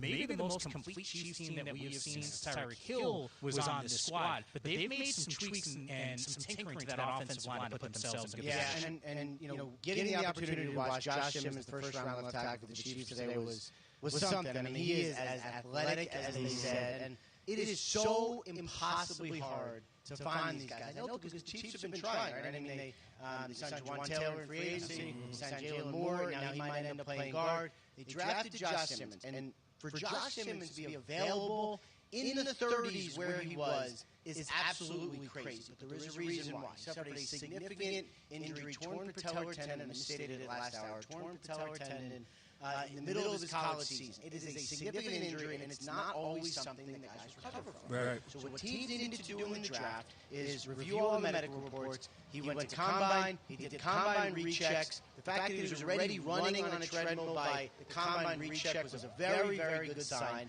But it's a little bit of a projection. The Chiefs and Rick Burkholder, their head athletic trainer, one of the best athletic staffs, one of the best training staffs in the NFL. It is a little bit of a gamble. You do all your research and you say, we believe that this excellent player might be available to us. He's going to be healthy when we need him to be healthy, but you don't know. He has been healthy. He has been great. And it looks like this is the kind of guy who could be the left tackle for the next 12 years. And that is an unbelievable outcome late in the first round. So there you go. There's Ian Rappaport. And again, his observation, but we... with some of the NFL reporters, the national reporters, some of their observation is also conversation added in with other with people in the organization, and then helping shape your opinion to a degree. Again, I bring up Louis Riddick, that last year, missed the boat, but Kingsley Suamataia might be the steal of the draft, right? One of the best players. Like they got their left tackle. Well. It might be Louis Riddick watching some training camp stuff. It's Louis Riddick talking to guys around the Chiefs. And they were wrong about that. So it's Ian Rappaport watching Josh Simmons, certainly, and seeing how athletic he is. But I think also it's talking to people around the organization of, all right, so what's going on with Josh Simmons? I mean, the recheck, he was running on the treadmill, and we had to trust it was a risk, but look at him. Look how athletic he is. Speaking of athletes, Mick Schaefer.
the horse because I have to shoot with my left hand because my right arm's still messed up, not being able to throw or shoot or swing a golf club. So I don't let him beat you left-handed.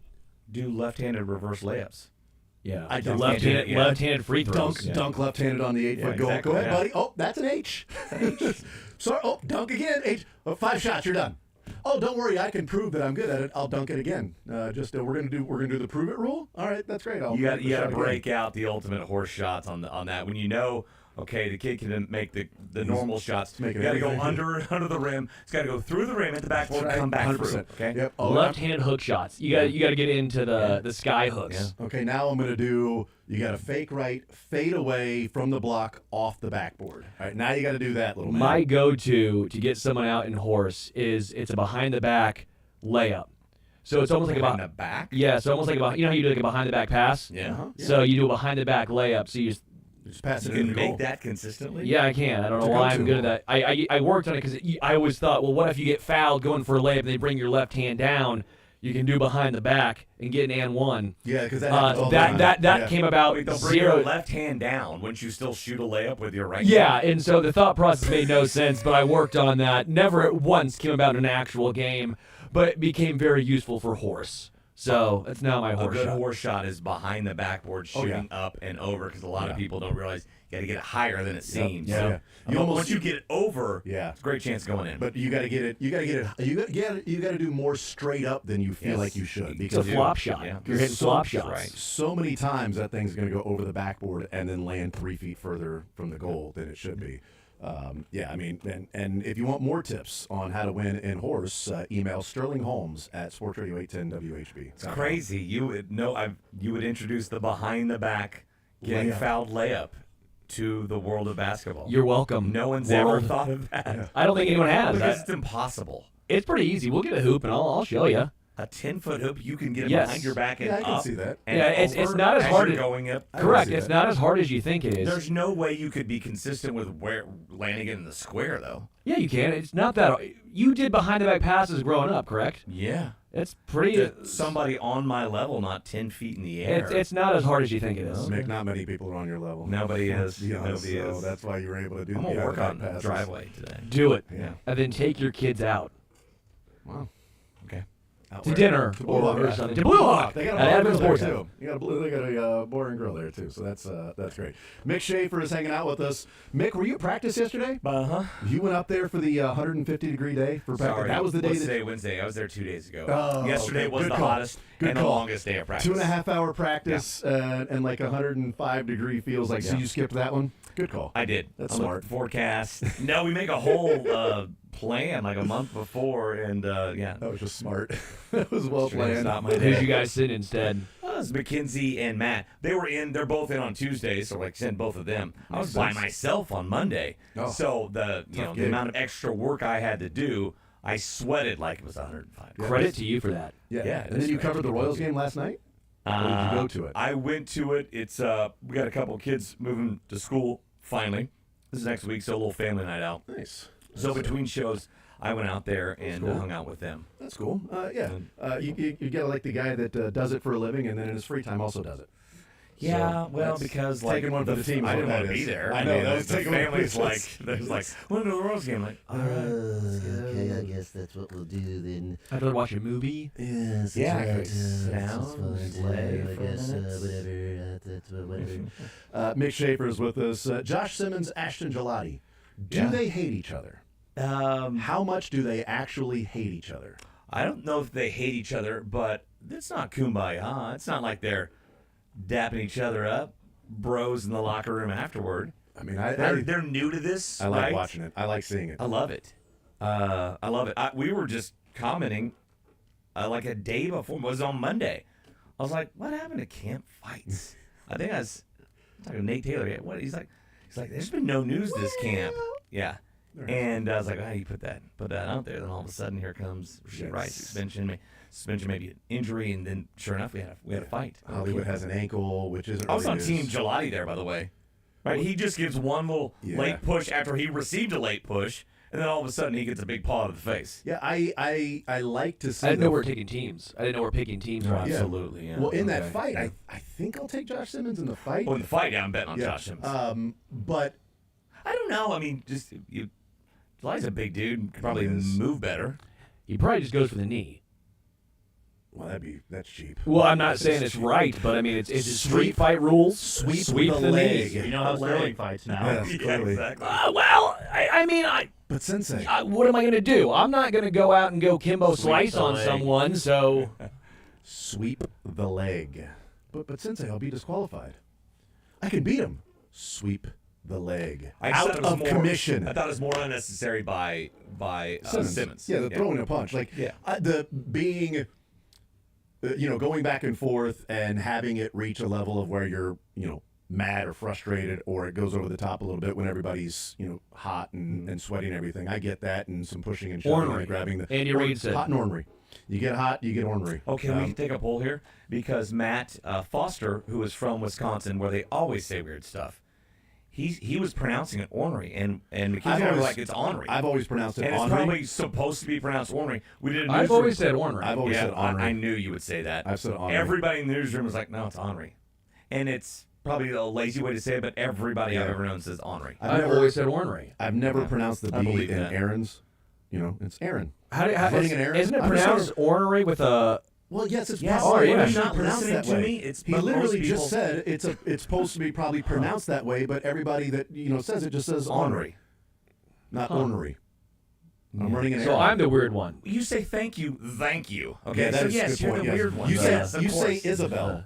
I say Isbell. Now you do. I thought I've always said Isbell. I did not know I added the A. I'm gonna go find. Really it pull every- tape, check yes, tape. I mean, every maybe I'm single just... Isabel. I'm not saying I've never been wrong. I'm just saying it's rare. Correct. Yes. So yeah, I've always said Henri, and again, when we run errands, we run Aaron. It's not a, there's no D there. Yeah, I run don't really Aaron. hear that either way, one way or the other. Yeah. But Henri is. I'm with you when he said ornery. I'm like, I know what he said, and I'm gonna say it as he said it when I give the quote and say, you're hot and ornery. But I've always. But Josh Simmons, check that at the door at training camp because that's 15 yards in an NFL game. Yeah, don't be that quick to respond. Also, No, you got don't a throw a late punch. shove. Don't throw a punch. That's dumb. And you already got a flag for the throwing somebody to ground, which, by the way, I have no problem with him having that mean streak to You him. want that, sure. Because I'd rather dial it back than try to. Who was it that said I'd rather say whoa than go? Yes, absolutely. Like, 100%. whoa, hold on, dial it back, Josh. Instead of, man, would you get aggressive out there? Yes. Throw somebody to the freaking ground. Like, they didn't have to teach Trey Smith to finish off somebody. He just had it. And Josh Simmons looks like he may just. You have to have that mean streak with parameters somehow, to where you know where the edge is. Tyrann Mathieu was the absolute best at that. How many times do we see just this maniac out there do this, just toe the line and then not get a flag, and then just be the most calm, nice, poised guy off the field? And so he was the very best at that. And knowing where that edge was. Aggressiveness with no discipline is just chaos. Yeah. And if you're just out there just chaos, like, I'm just going to hit everybody, like, you got to have some discipline to it as well. But Jalen Moore was running some left guard in practice yesterday. Juwan Taylor sat out practice today, so Jalen Moore back at right tackle. But they're clearly trying to see what they have in Jalen Moore. And Andy Reid has said that he's sort of the sixth offensive lineman. And if he's working at left guard, then that is truly being the sixth offensive lineman.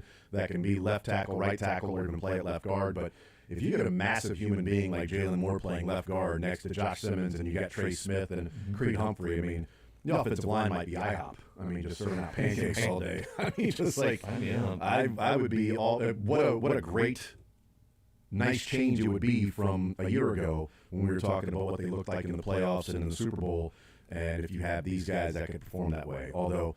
And that's when you say pancakes, that's run game, obviously. Yeah, I'm all for being better there because the reputation of the Chiefs' offensive line, I felt, hasn't always matched run production and being able to if they're throwing it 80% of the time, why can't they ever pop from a run? Yeah. And part of that's running back, seeing holes, and how old they are and all that, but part of that's the offensive line too. That's what intrigues me about Jalen Moore as opposed to Kingsley, because Kingsley feels more like a Joe Tooney / I don't want to say Creed, but sort of a Joe Tooney that's going to be an athletic guard, pass protector, which is, I get that's probably what you want more than anything with Patrick Mahomes.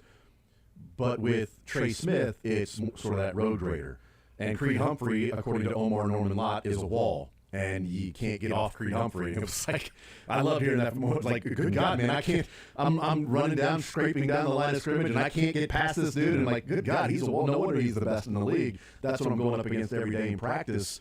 But if Jalen Moore's in there, then you got that guard to guard where you can force that interior run game a little bit more, that power game. That would be certainly fine. But it seems like Kingsley and Josh Simmons with Creed, what's dancing through Andy Reid's head is the screen game and the outside zone and getting those guys out in space with their athleticism, which certainly has its value too with that. So we'll find out. I liked the aggressiveness with Simmons and Ashton Gelati not backing down either. You know who hates hearing that term? Our sixth offensive lineman is Jalen Moore, a guy who has been champing at the bit. I always said chomping because I'm lazy and say ornery. To be a starter, he's signed like I'm going to be the left tackle. Okay, maybe right to left guard. Oh, I'm back to being a backup now, which I still. If I bet he's not going to be a backup. Well, I would also bet he wouldn't care that much for the amount of money he's making this year. Oh, I think he cares. Well, no, you care, but he plays. Yeah. But I think that the Chiefs are going to care too. Like, my point is, it's a nice consolation prize. But I don't think Clark Hunt and Brett Beach are like, wait, we're paying this guy what, and he's not playing at all? Okay, why? Well, I think consolation prize. Well, I think the consolation prize is that you're paying him $11 million against the cap this year, and if you have to bring in somebody who's injured or bring in somebody because somebody's injured, you go to that guy who you thought at one point was going to be your starting left tackle, as opposed to Kingsley gets benched and you go to Wanya. And then Wanya's not good enough, so then you've got to go Joe Tooney and bring in Caliendo. Yeah. And you start to really, essentially, you're rearranging deck chairs on the Titanic, where if Jawan Taylor is that knee is bothering him, okay, well, Jalen Moore has played right tackle. You put him in there, you brought him in for a reason. If Josh Simmons is struggling, well, Jalen Moore, you brought him in to play left tackle. Oh, we can also have him play guard because he's going to be our sixth offensive lineman. We're paying him $11 million, and we're going to play the best five. And if Jalen Moore is one of the best five over Kingsley, well, then we're going to put him at guard. And now Kingsley is a backup guard-to-guard player in Wanya. But with Jalen Moore, Josh Simmons, and Jawan Taylor, you've essentially gone from Wanya Morris being your third best tackle to now your fifth best tackle. And that third best tackle was behind Kingsley. And now he's the fifth, and Kingsley is a guard. That's certainly of note. Would you rather have Cam Irving or Jalen Moore as your backup at all positions? Jalen Moore. Because that's what basically, if you're going back years, that was what Cam Irving was. This question, would you rather have Kingsley or Jalen Moore as your starter? I don't know yet. Oh, I don't know yet. I don't know yet. I know it's Jalen Moore. But we don't know yet. But I know my answer. No, you don't. You don't know yet. I don't know yet. Slow down, Bateman. Easy, Batemobile. I guess the point I make, too, is rude. We had no idea that Josh Simmons was going to be there. The Chiefs had no idea that he was going to look this good, this quick. The process of bringing in Jalen Moore made sense before the draft. Again, this was prior to the draft. So bringing in Jalen Moore was the right decision at that price. Now it's a sunk cost. You go with your best five. I don't care how much Jalen Moore is getting paid. I don't care that Kingsley Sumatia was last year's second-round draft pick. I don't care how much money Jawan Taylor is getting paid. You go with the best guy at the best spot. It's a sunk cost. Who cares about all that stuff? You throw it out the window. And you play games first, because right now, this time last year, Kingsley Sumatia was the answer at left tackle. And by the way, he looked decent in the preseason. If we remember correctly, games first. Yeah. No, I'm with you, but it's going to take time. I remember the first preseason game they played last year. It was like, all right, let's play Kingsley. Nobody game planned for anybody. Right, exactly. But it was like, Kingsley looked fine. We weren't talking about it. We looked for his first time. Vanilla. We're just worried about ourselves, not about where's the weak spot on this offense. But we'll also have the same thing if we're watching Josh Simmons or Jalen Moore or Kingsley Sumatia at guard. And I'm fine if wherever Jalen Moore ends up playing, if Jawan Taylor, I think Jawan Taylor is going to be the right tackle because you don't want him to be the swing tackle if you start Jalen Moore, because Jawan Taylor's going to be right. Jawan Taylor's going to be right tackle, and Jalen Moore can be the swing tackle or even play at the guard spot. The one thing I'll say as we go to break, I have no clue that anybody that would talk about the Chiefs moving on from Jawan Taylor. Like, I heard that early on when Juwan Taylor was on the PUP list and Jalen Moore was playing right tackle. It was like, good, now you can get rid of Juwan Taylor. I'm like, do you know how the cap works? Do you understand how you think the Chiefs are just going to go? If you're going to get rid of Juwan Taylor, then there's no reason to have any backup offensive linemen in. Because apparently, according to you, only 5 offensive linemen will play all year. Right. And you're willing to take a $34 million dead cap hit for Juwan Taylor as opposed to paying him $27, losing $7 million in a dead cap hit, and not have him on the team at all, even to be a backup right tackle, a guy that's good, just not worth the money you think they're paying him, which is, as Sterling says, a sunk cost. Like, even that thought of something like, good, you can get rid of Juwan Taylor. Do you know what the cap is? I'll answer that question for you. No. Rotten Tomatoes.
We're going to play some Rotten Tomatoes here. Mick Schaefer, Sterling Holmes, Jack Johnson. Oh, I can't see his eyes now. I can see myself, the reflection of the glasses. Those are mirrored sunglasses. That is amazing. Sterling, look at that. Look at that. Wow. Thank you. Thank you. You're welcome. You're a classy-looking man. All right, let's play some Rotten Tomatoes here, Jack Johnson. You're welcome. Thank you. You're welcome. All right, so let's play some Rotten Tomatoes. Rotten Tomatoes. I hate this. You guys are so rude. This. It's this. It's this. It's not this. It's this. This. Thank you. This. Oh, wait. Thank you. Oh, I guess that's sort of interchangeable. It's ornery. It's Versailles. Or Versailles, actually. It's a police drama about a veteran officer who escorts... I'm going to go first here, apparently. Police officer about a veteran officer who escorts a rookie on his first day with LAPD's tough inner-city narcotics unit. Training Day... I've got theme day. Training Day is a blistering action drama that asks the audience to decide what is necessary, what is heroic, and what crosses the line in the harrowing gray zone of fighting urban crime. Does law-abiding law enforcement come at the expense of justice and public safety? If so, do we demand safe streets at any cost? Training Day, Sterling, we start with you. I'm going to pet peeve. Yeah. That was a great movie. However, I hate movies that take place in just one day. Because there's no way 24 hours could hold all the stuff that happened in that movie. It's crazy. Some people have just some crazy days. Well, that's why Training Day. They trained for 24 hours. They had to train that entire time. So you've never seen the movie? No, I've never seen it. How? Wow. I've not seen it. Because I've not put it on my television. That makes sense. All right, so what do you think the critics who have put it on their television or big screen, what do they think of Training Day? They probably think it's an 83%. 78. 86%. That wasn't real. By the way, Scotty Scheffler on a podcast. Yeah, that was me. That was? I know he said that he absolutely farted. He was like, well, I didn't think it was going to be that loud. That's what he said. Yeah, That was loud. Well, it wasn't loud. The boom mic was a normal fart. Talk about a boom, huh? Yeah, boom mics, they're very powerful. They know what they're doing. I pointed right there. That point goes to Jack. 74%. Wow. 74% is what the critics thought of Training Day. What about the fans? Sterling, what are the... No, I just did the first one. I go third this time. What's the pop? I'm an honest man. Excuse me, Jack. Jack, what do the fans think? I'm going to say 89. Well, we're done. That is spot on. 89% for Training Day. Jack is up 3 nothing. He doesn't need a Training Day on the show. No, He's a ringer. One of my favorites. The Ringer? No, well, I don't mind it. What is wrong with you? Cancel. I love What, The Natural? The Ringers. Yes, you scratched my CDs. Sterling, you're up. What's your movie? In broad daylight, too. In broad daylight. Broad daylight. Deliberately. When do we get ice cream? You've seen the movie. Yeah, I've seen that one. I'm good at watching bad movies. I'm really good at watching bad movies. I can't wait for what this one is. Speaking of that, I now... Chuck and Larry? Chuck Levine and Larry Valentine are firefighters and true blue buddies. When Larry, a widower, learns he cannot name his children as beneficiaries on his life insurance policy, Widower? widower, There you go. Widower. he needs a big favor from Chuck.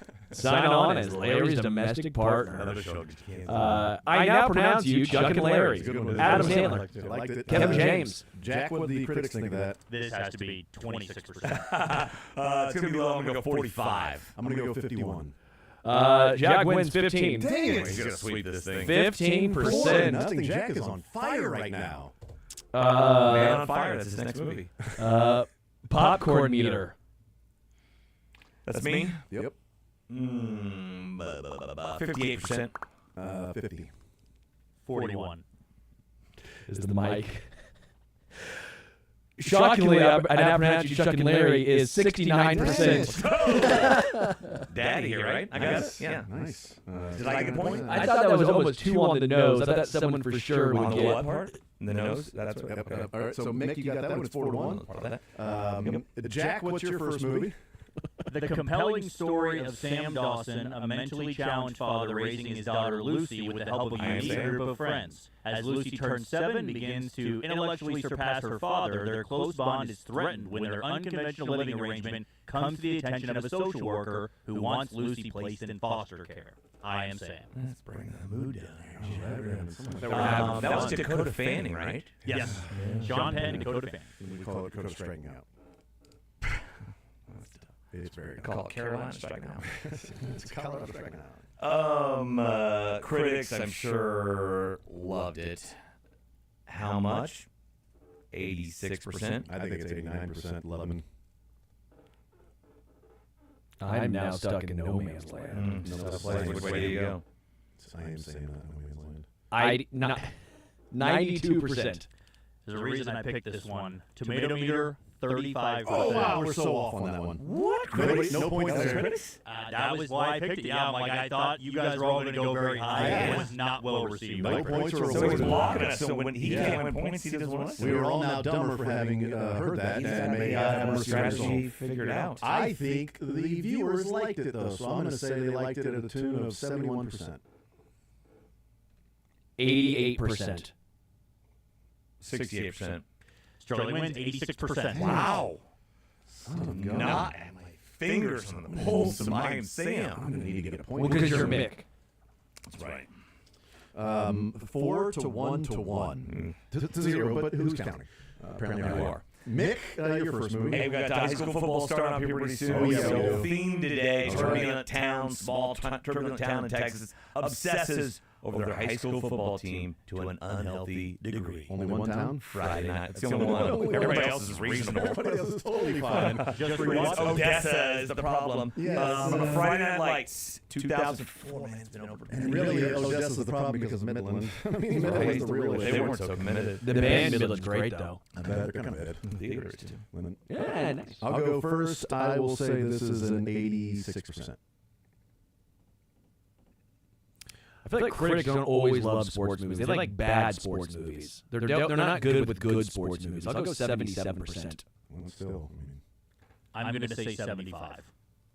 You got to go 74. Oh, 74. 82, so I think that's you. You're 86. Yep. You're 5 off. He's 4 off. 77. Yep. Investigator. All right, now you go first on this one, Sterling. Friday Night Lights. 89. 93. Well, then I'm going to go 86 then. 85. Oh, yes. All right. I needed some points, and there we go. Sports movies are always tough because you always will have the person who's no, because there's almost always someone who's like, that's not realistic enough, or if it's too realistic, they're like. Can I have another pet peeve, too? Yeah, sure. The critics will not call that a sports movie. It's not a sports movie. It's about the plight of small town. Shut up. They played football for 75% of the movie. It's a sports movie. Dazed and Confused is a sports movie. I like that take. Yeah, I like that take that it's a sports movie. It's a football movie. The whole thing is surrounded about him trying to get him to sign the contract to return value quarterback. Sports movie. Touch my face like. Yeah. What's his name? Oh, yeah. You got to touch the nose. Mitch, yeah. You got to pull the hair behind the ear, and then you got to hold your Somebody nose. counted it was like 29 times. It was so He bad. touched his nose. Like at some point, you got to, as the director, be like, "Hey, man, I know that when you do this thing, like you don't always have to look down and then touch your nose." Was that method acting like he thought that's what the character would do, or he was just nervous being his first? I think he was just nervous. I didn't mind it. I thought it made him seem more relatable. I did not. Touch yourself a lot? All the time. Only when he thinks about you. Let's go with the theme of training here. In this sequel, How to Train Your Dragon 2. the Bears are invited to Houston to play against the Texas Little League champs in the famous Astrodome. However, one of the best players has a broken leg and cannot play. Also, the team's last manager has quit, and they have no replacement. While they are on the road, driver and outfielder Kelly Leak seeks out his divorced father, Mike, who lives in Texas, to see if he will agree to become the team's new manager. Bad News Bears and breaking training. We start with you, Sterling. I didn't know. I thought it was just Bad News Bears, too. Bad News Bears and breaking training. I did love Bad News Bears. Have you seen that one? Bad News Bears. Oh, and also the Billy Bob Thornton. Yeah, but what about the original? I've seen the original. I've seen the original and the Billy Bob Thornton What one. about this one? Have you seen Breaking Training? I don't know what this is. Dude, come on, man. I don't This is a know. good one. Is that the one where they play at the Astrodome? Yes. Yeah. I don't know. What is this, a baseball game or the 4th of July? Let them play! Let them play! Let them play! Let me guess. Oh, 80. singing. No. 68%.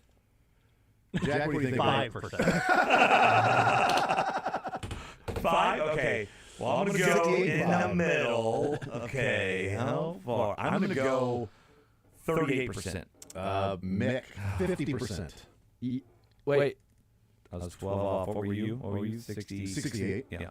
Yeah, you were 18. He was 12. I'm bad at math. I got it, dude. Jack has 4. I've got 2. Mick now has 2. Sterling has 1. Jack, what do you think the fans thought about Bad News Bears in breaking training? I've never even heard of this. It's a sequel to Bad News Bears. 67. But it's like the 70s Bad News Bears. Okay. The concept is... What did you say, Jack? 67. Well, that's a wide swath. While he thinks of this, the concept is they're the California State champs, and they're playing a game against Texas. They get to go to the Astrodome to play in this game against the Texas State champs. But they can't get there, and their manager has quit. And so... And that's when Billy Bob Thornton comes in. Nope, they rent a van, and they make their trip there. They figure out that their pitcher, who's their pitcher that can't throw strikes, all of a sudden hangs out with some guys from Latin America. And they teach him how to pitch. Oddly enough. And then William Devane also helped teach him how to pitch because he was doing like Louis Tion and all these other different things. And then they turned into a pretty decent team. The game goes long, and the Astros are about to get out there. Yeah, they wanted to cancel the game as a tie, and then the players wouldn't get off the field. And then Lance Berkman comes out and says, "Let them play." It wasn't Lance Berkman. Oh, it was Craig Biggio. No, but it was long before both those guys. J.R. Richards. No. I bet it is. But it wasn't J.R. Richards. It was Billy Wagner. I can't remember who it was. This was the early 80s. Yeah. Anyway. I don't know any Astros in the area. Yeah, clearly. J.R. Richards. Tanner wouldn't leave the field. He just kept running around and cursing a lot. You could make that movie today, or you could just in a different way. All right, what do you think? You said 60. He said 67. We've forgotten by now. I'm going to go, fans thought it was like a 47. 50. Mick, 40. Wow. 40%. Bad News Bears in breaking training. Run for Jack here. It's a good one. I liked it. All right, over to you, Sterling, your second movie. Yeah, just rewatch this bad boy. Love this movie. Great movie. Corporate drone Peter Gibbons hates his soul-killing job at a software company. While undergoing hypnotherapy, Peter is left in a blissful state when his therapist dies in the middle of their session. He refuses to work overtime, plays games at his desk, and unintentionally charms 2 consultants, Bob and Bob, into putting him on the management fast track. Hey, Peter. What's happening?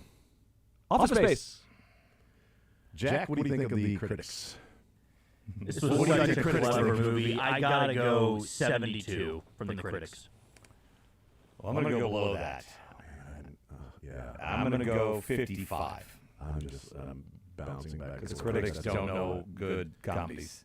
That's my 72. I said 72. I'll go 75. 81. Yes. What? Well done, critics. Yes, nice job, critics. 81. My vote was at 99. I forgot about the part when the guy gets hit by the car and he gets the settlement and he goes, "One day you could be as lucky as me if you just work really hard and you can look at me. I'm living proof." It's a jump to conclusions, man. There will be these different conclusions on it that you could jump to. This is terrible. It's the worst idea. Yes, this is terrible. The fans, what do they think of the movie there, Mick? What critics were 80? Critics were 81. Gotta be higher. So I'm going to go 88. 85. 91. Oh, Sterling still has to guess. This is my movie. Oh, yeah, sorry. My bad.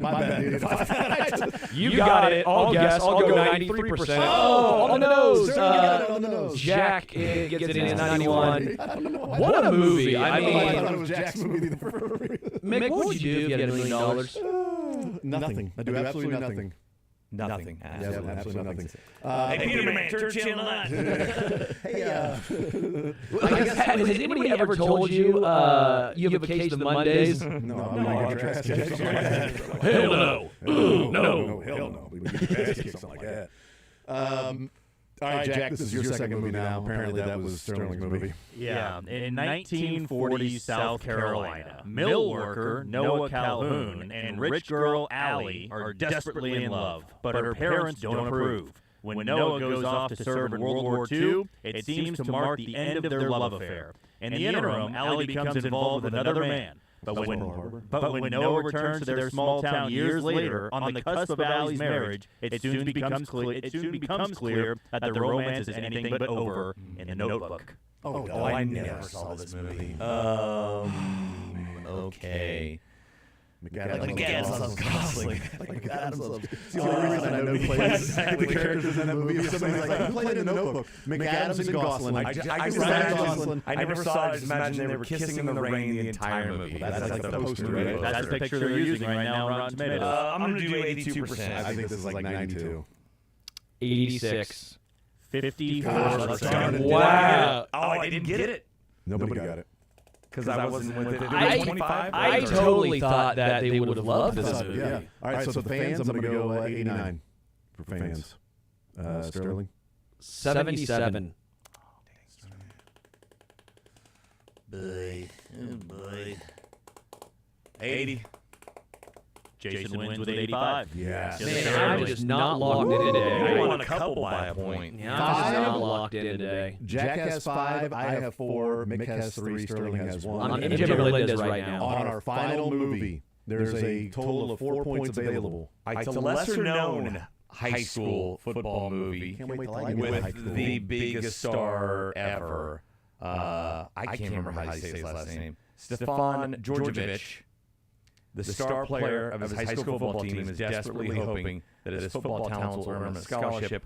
His only chance to get out of his dying hometown of Ampipe, Pennsylvania. All the right moves. Tom Cruise, 1983. First movie I remember, because I think that was before Risky Business. Yeah. Wait, Tom Cruise played a quarterback? No, running back.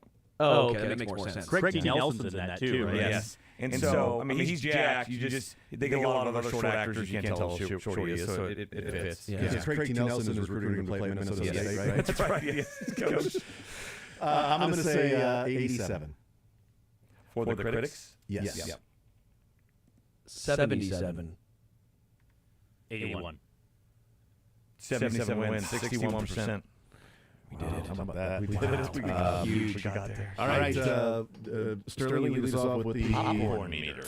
I don't know if he well received. Tom Cruise playing in a football movie. And he wasn't Tom Cruise at that time, you know. Nobody heard of him. He was Estevez. I'll go 66%. They were all related. Everybody was named Estevez. And they all threw 95. They all went with Estevez first. When Emilio made 66 for popcorn Jack. Can I do 75? You can do 75. Yeah, I'm going to do 78. Nobody gets point. 39. Oh my God! See, I should have gone soccer. You're right on that track. Yeah, I'm surprised that 39. I love that movie growing up. Yeah, I just feel like it's unbelievable to see Tom Cruise play a sport. Huh? Like, if I saw Tom Cruise playing a sport, I'd be like, I don't think I believe you. Maybe soccer, fast and jacked. Maybe soccer. And also, was he Hunter Renfro? He explained it to you. He played Jack Reacher. If he can play Jack Reacher, who was a running man fast in every movie. Yes. Yeah, but his running style throws me off a little bit. His running style is that he never stops. He played football on the beach in Top Gun. He did. Yep. Played volleyball. Volleyball, yeah. Well, they played football. They played Maverick too. Yeah, Maverick. And it was beach volleyball, not at the beach. That is impressive. He's lined up at running back with jeans on. Have you seen him in The Outsiders? Anything? He looks like a football player in Outsiders. He's jacked. I gotta check that out. Yeah, you haven't seen Outsiders? I've seen it a long time ago. You know what actors do? They pretend, right? Yeah. They don't have to be athletes. No, I'm not. I didn't know that's how it works, actually. Yeah. Adam Sandler's probably he's not a great athlete, but he He's plays a hell of a golfer. golfer. No, he's a really awesome golfer. Yeah, but it's not trying to be a serious and a movie. quarterback. What's that? Like Waterboy and Happy Gilmore aren't trying to be serious. I mean, he had the longest yard. That's joking. That's like a funny, almost spoof on the original Burt Reynolds. Burt Reynolds did play football. Again, if Tom Cruise can play the character of Jack Reacher, he can play anything. Yeah, Jack Reacher's like 6'8", 250. A hulking man that he's described in every one of the books. And Tom Cruise plays Jack Reacher. I don't know, man. That seems far-fetched to me. Tim Robbins playing a pitcher is more far-fetched than Tom Cruise playing any other position in any other sport. That's true. Tim Robbins wouldn't fit in the fighter jet. In Top Gun. No. He wouldn't fit in there yet. I'm talking about Bull Durham. I know, okay. But he also wouldn't fit in the fighter jet if he was in there guarding somebody 6. You know what Tom Cruise's middle name is? Guard your 6? Nope. Oh. I don't know. Cruise. No, it's not. His last name is Estevez. Sheen, actually. Sheen. Mapother the fourth. Thomas Cruise Mapother the fourth. Wow. Well done with what he picked. Stick with the middle name. Yeah. Thanks, Mick. You bet. You too. Nice job. Stick with your middle name.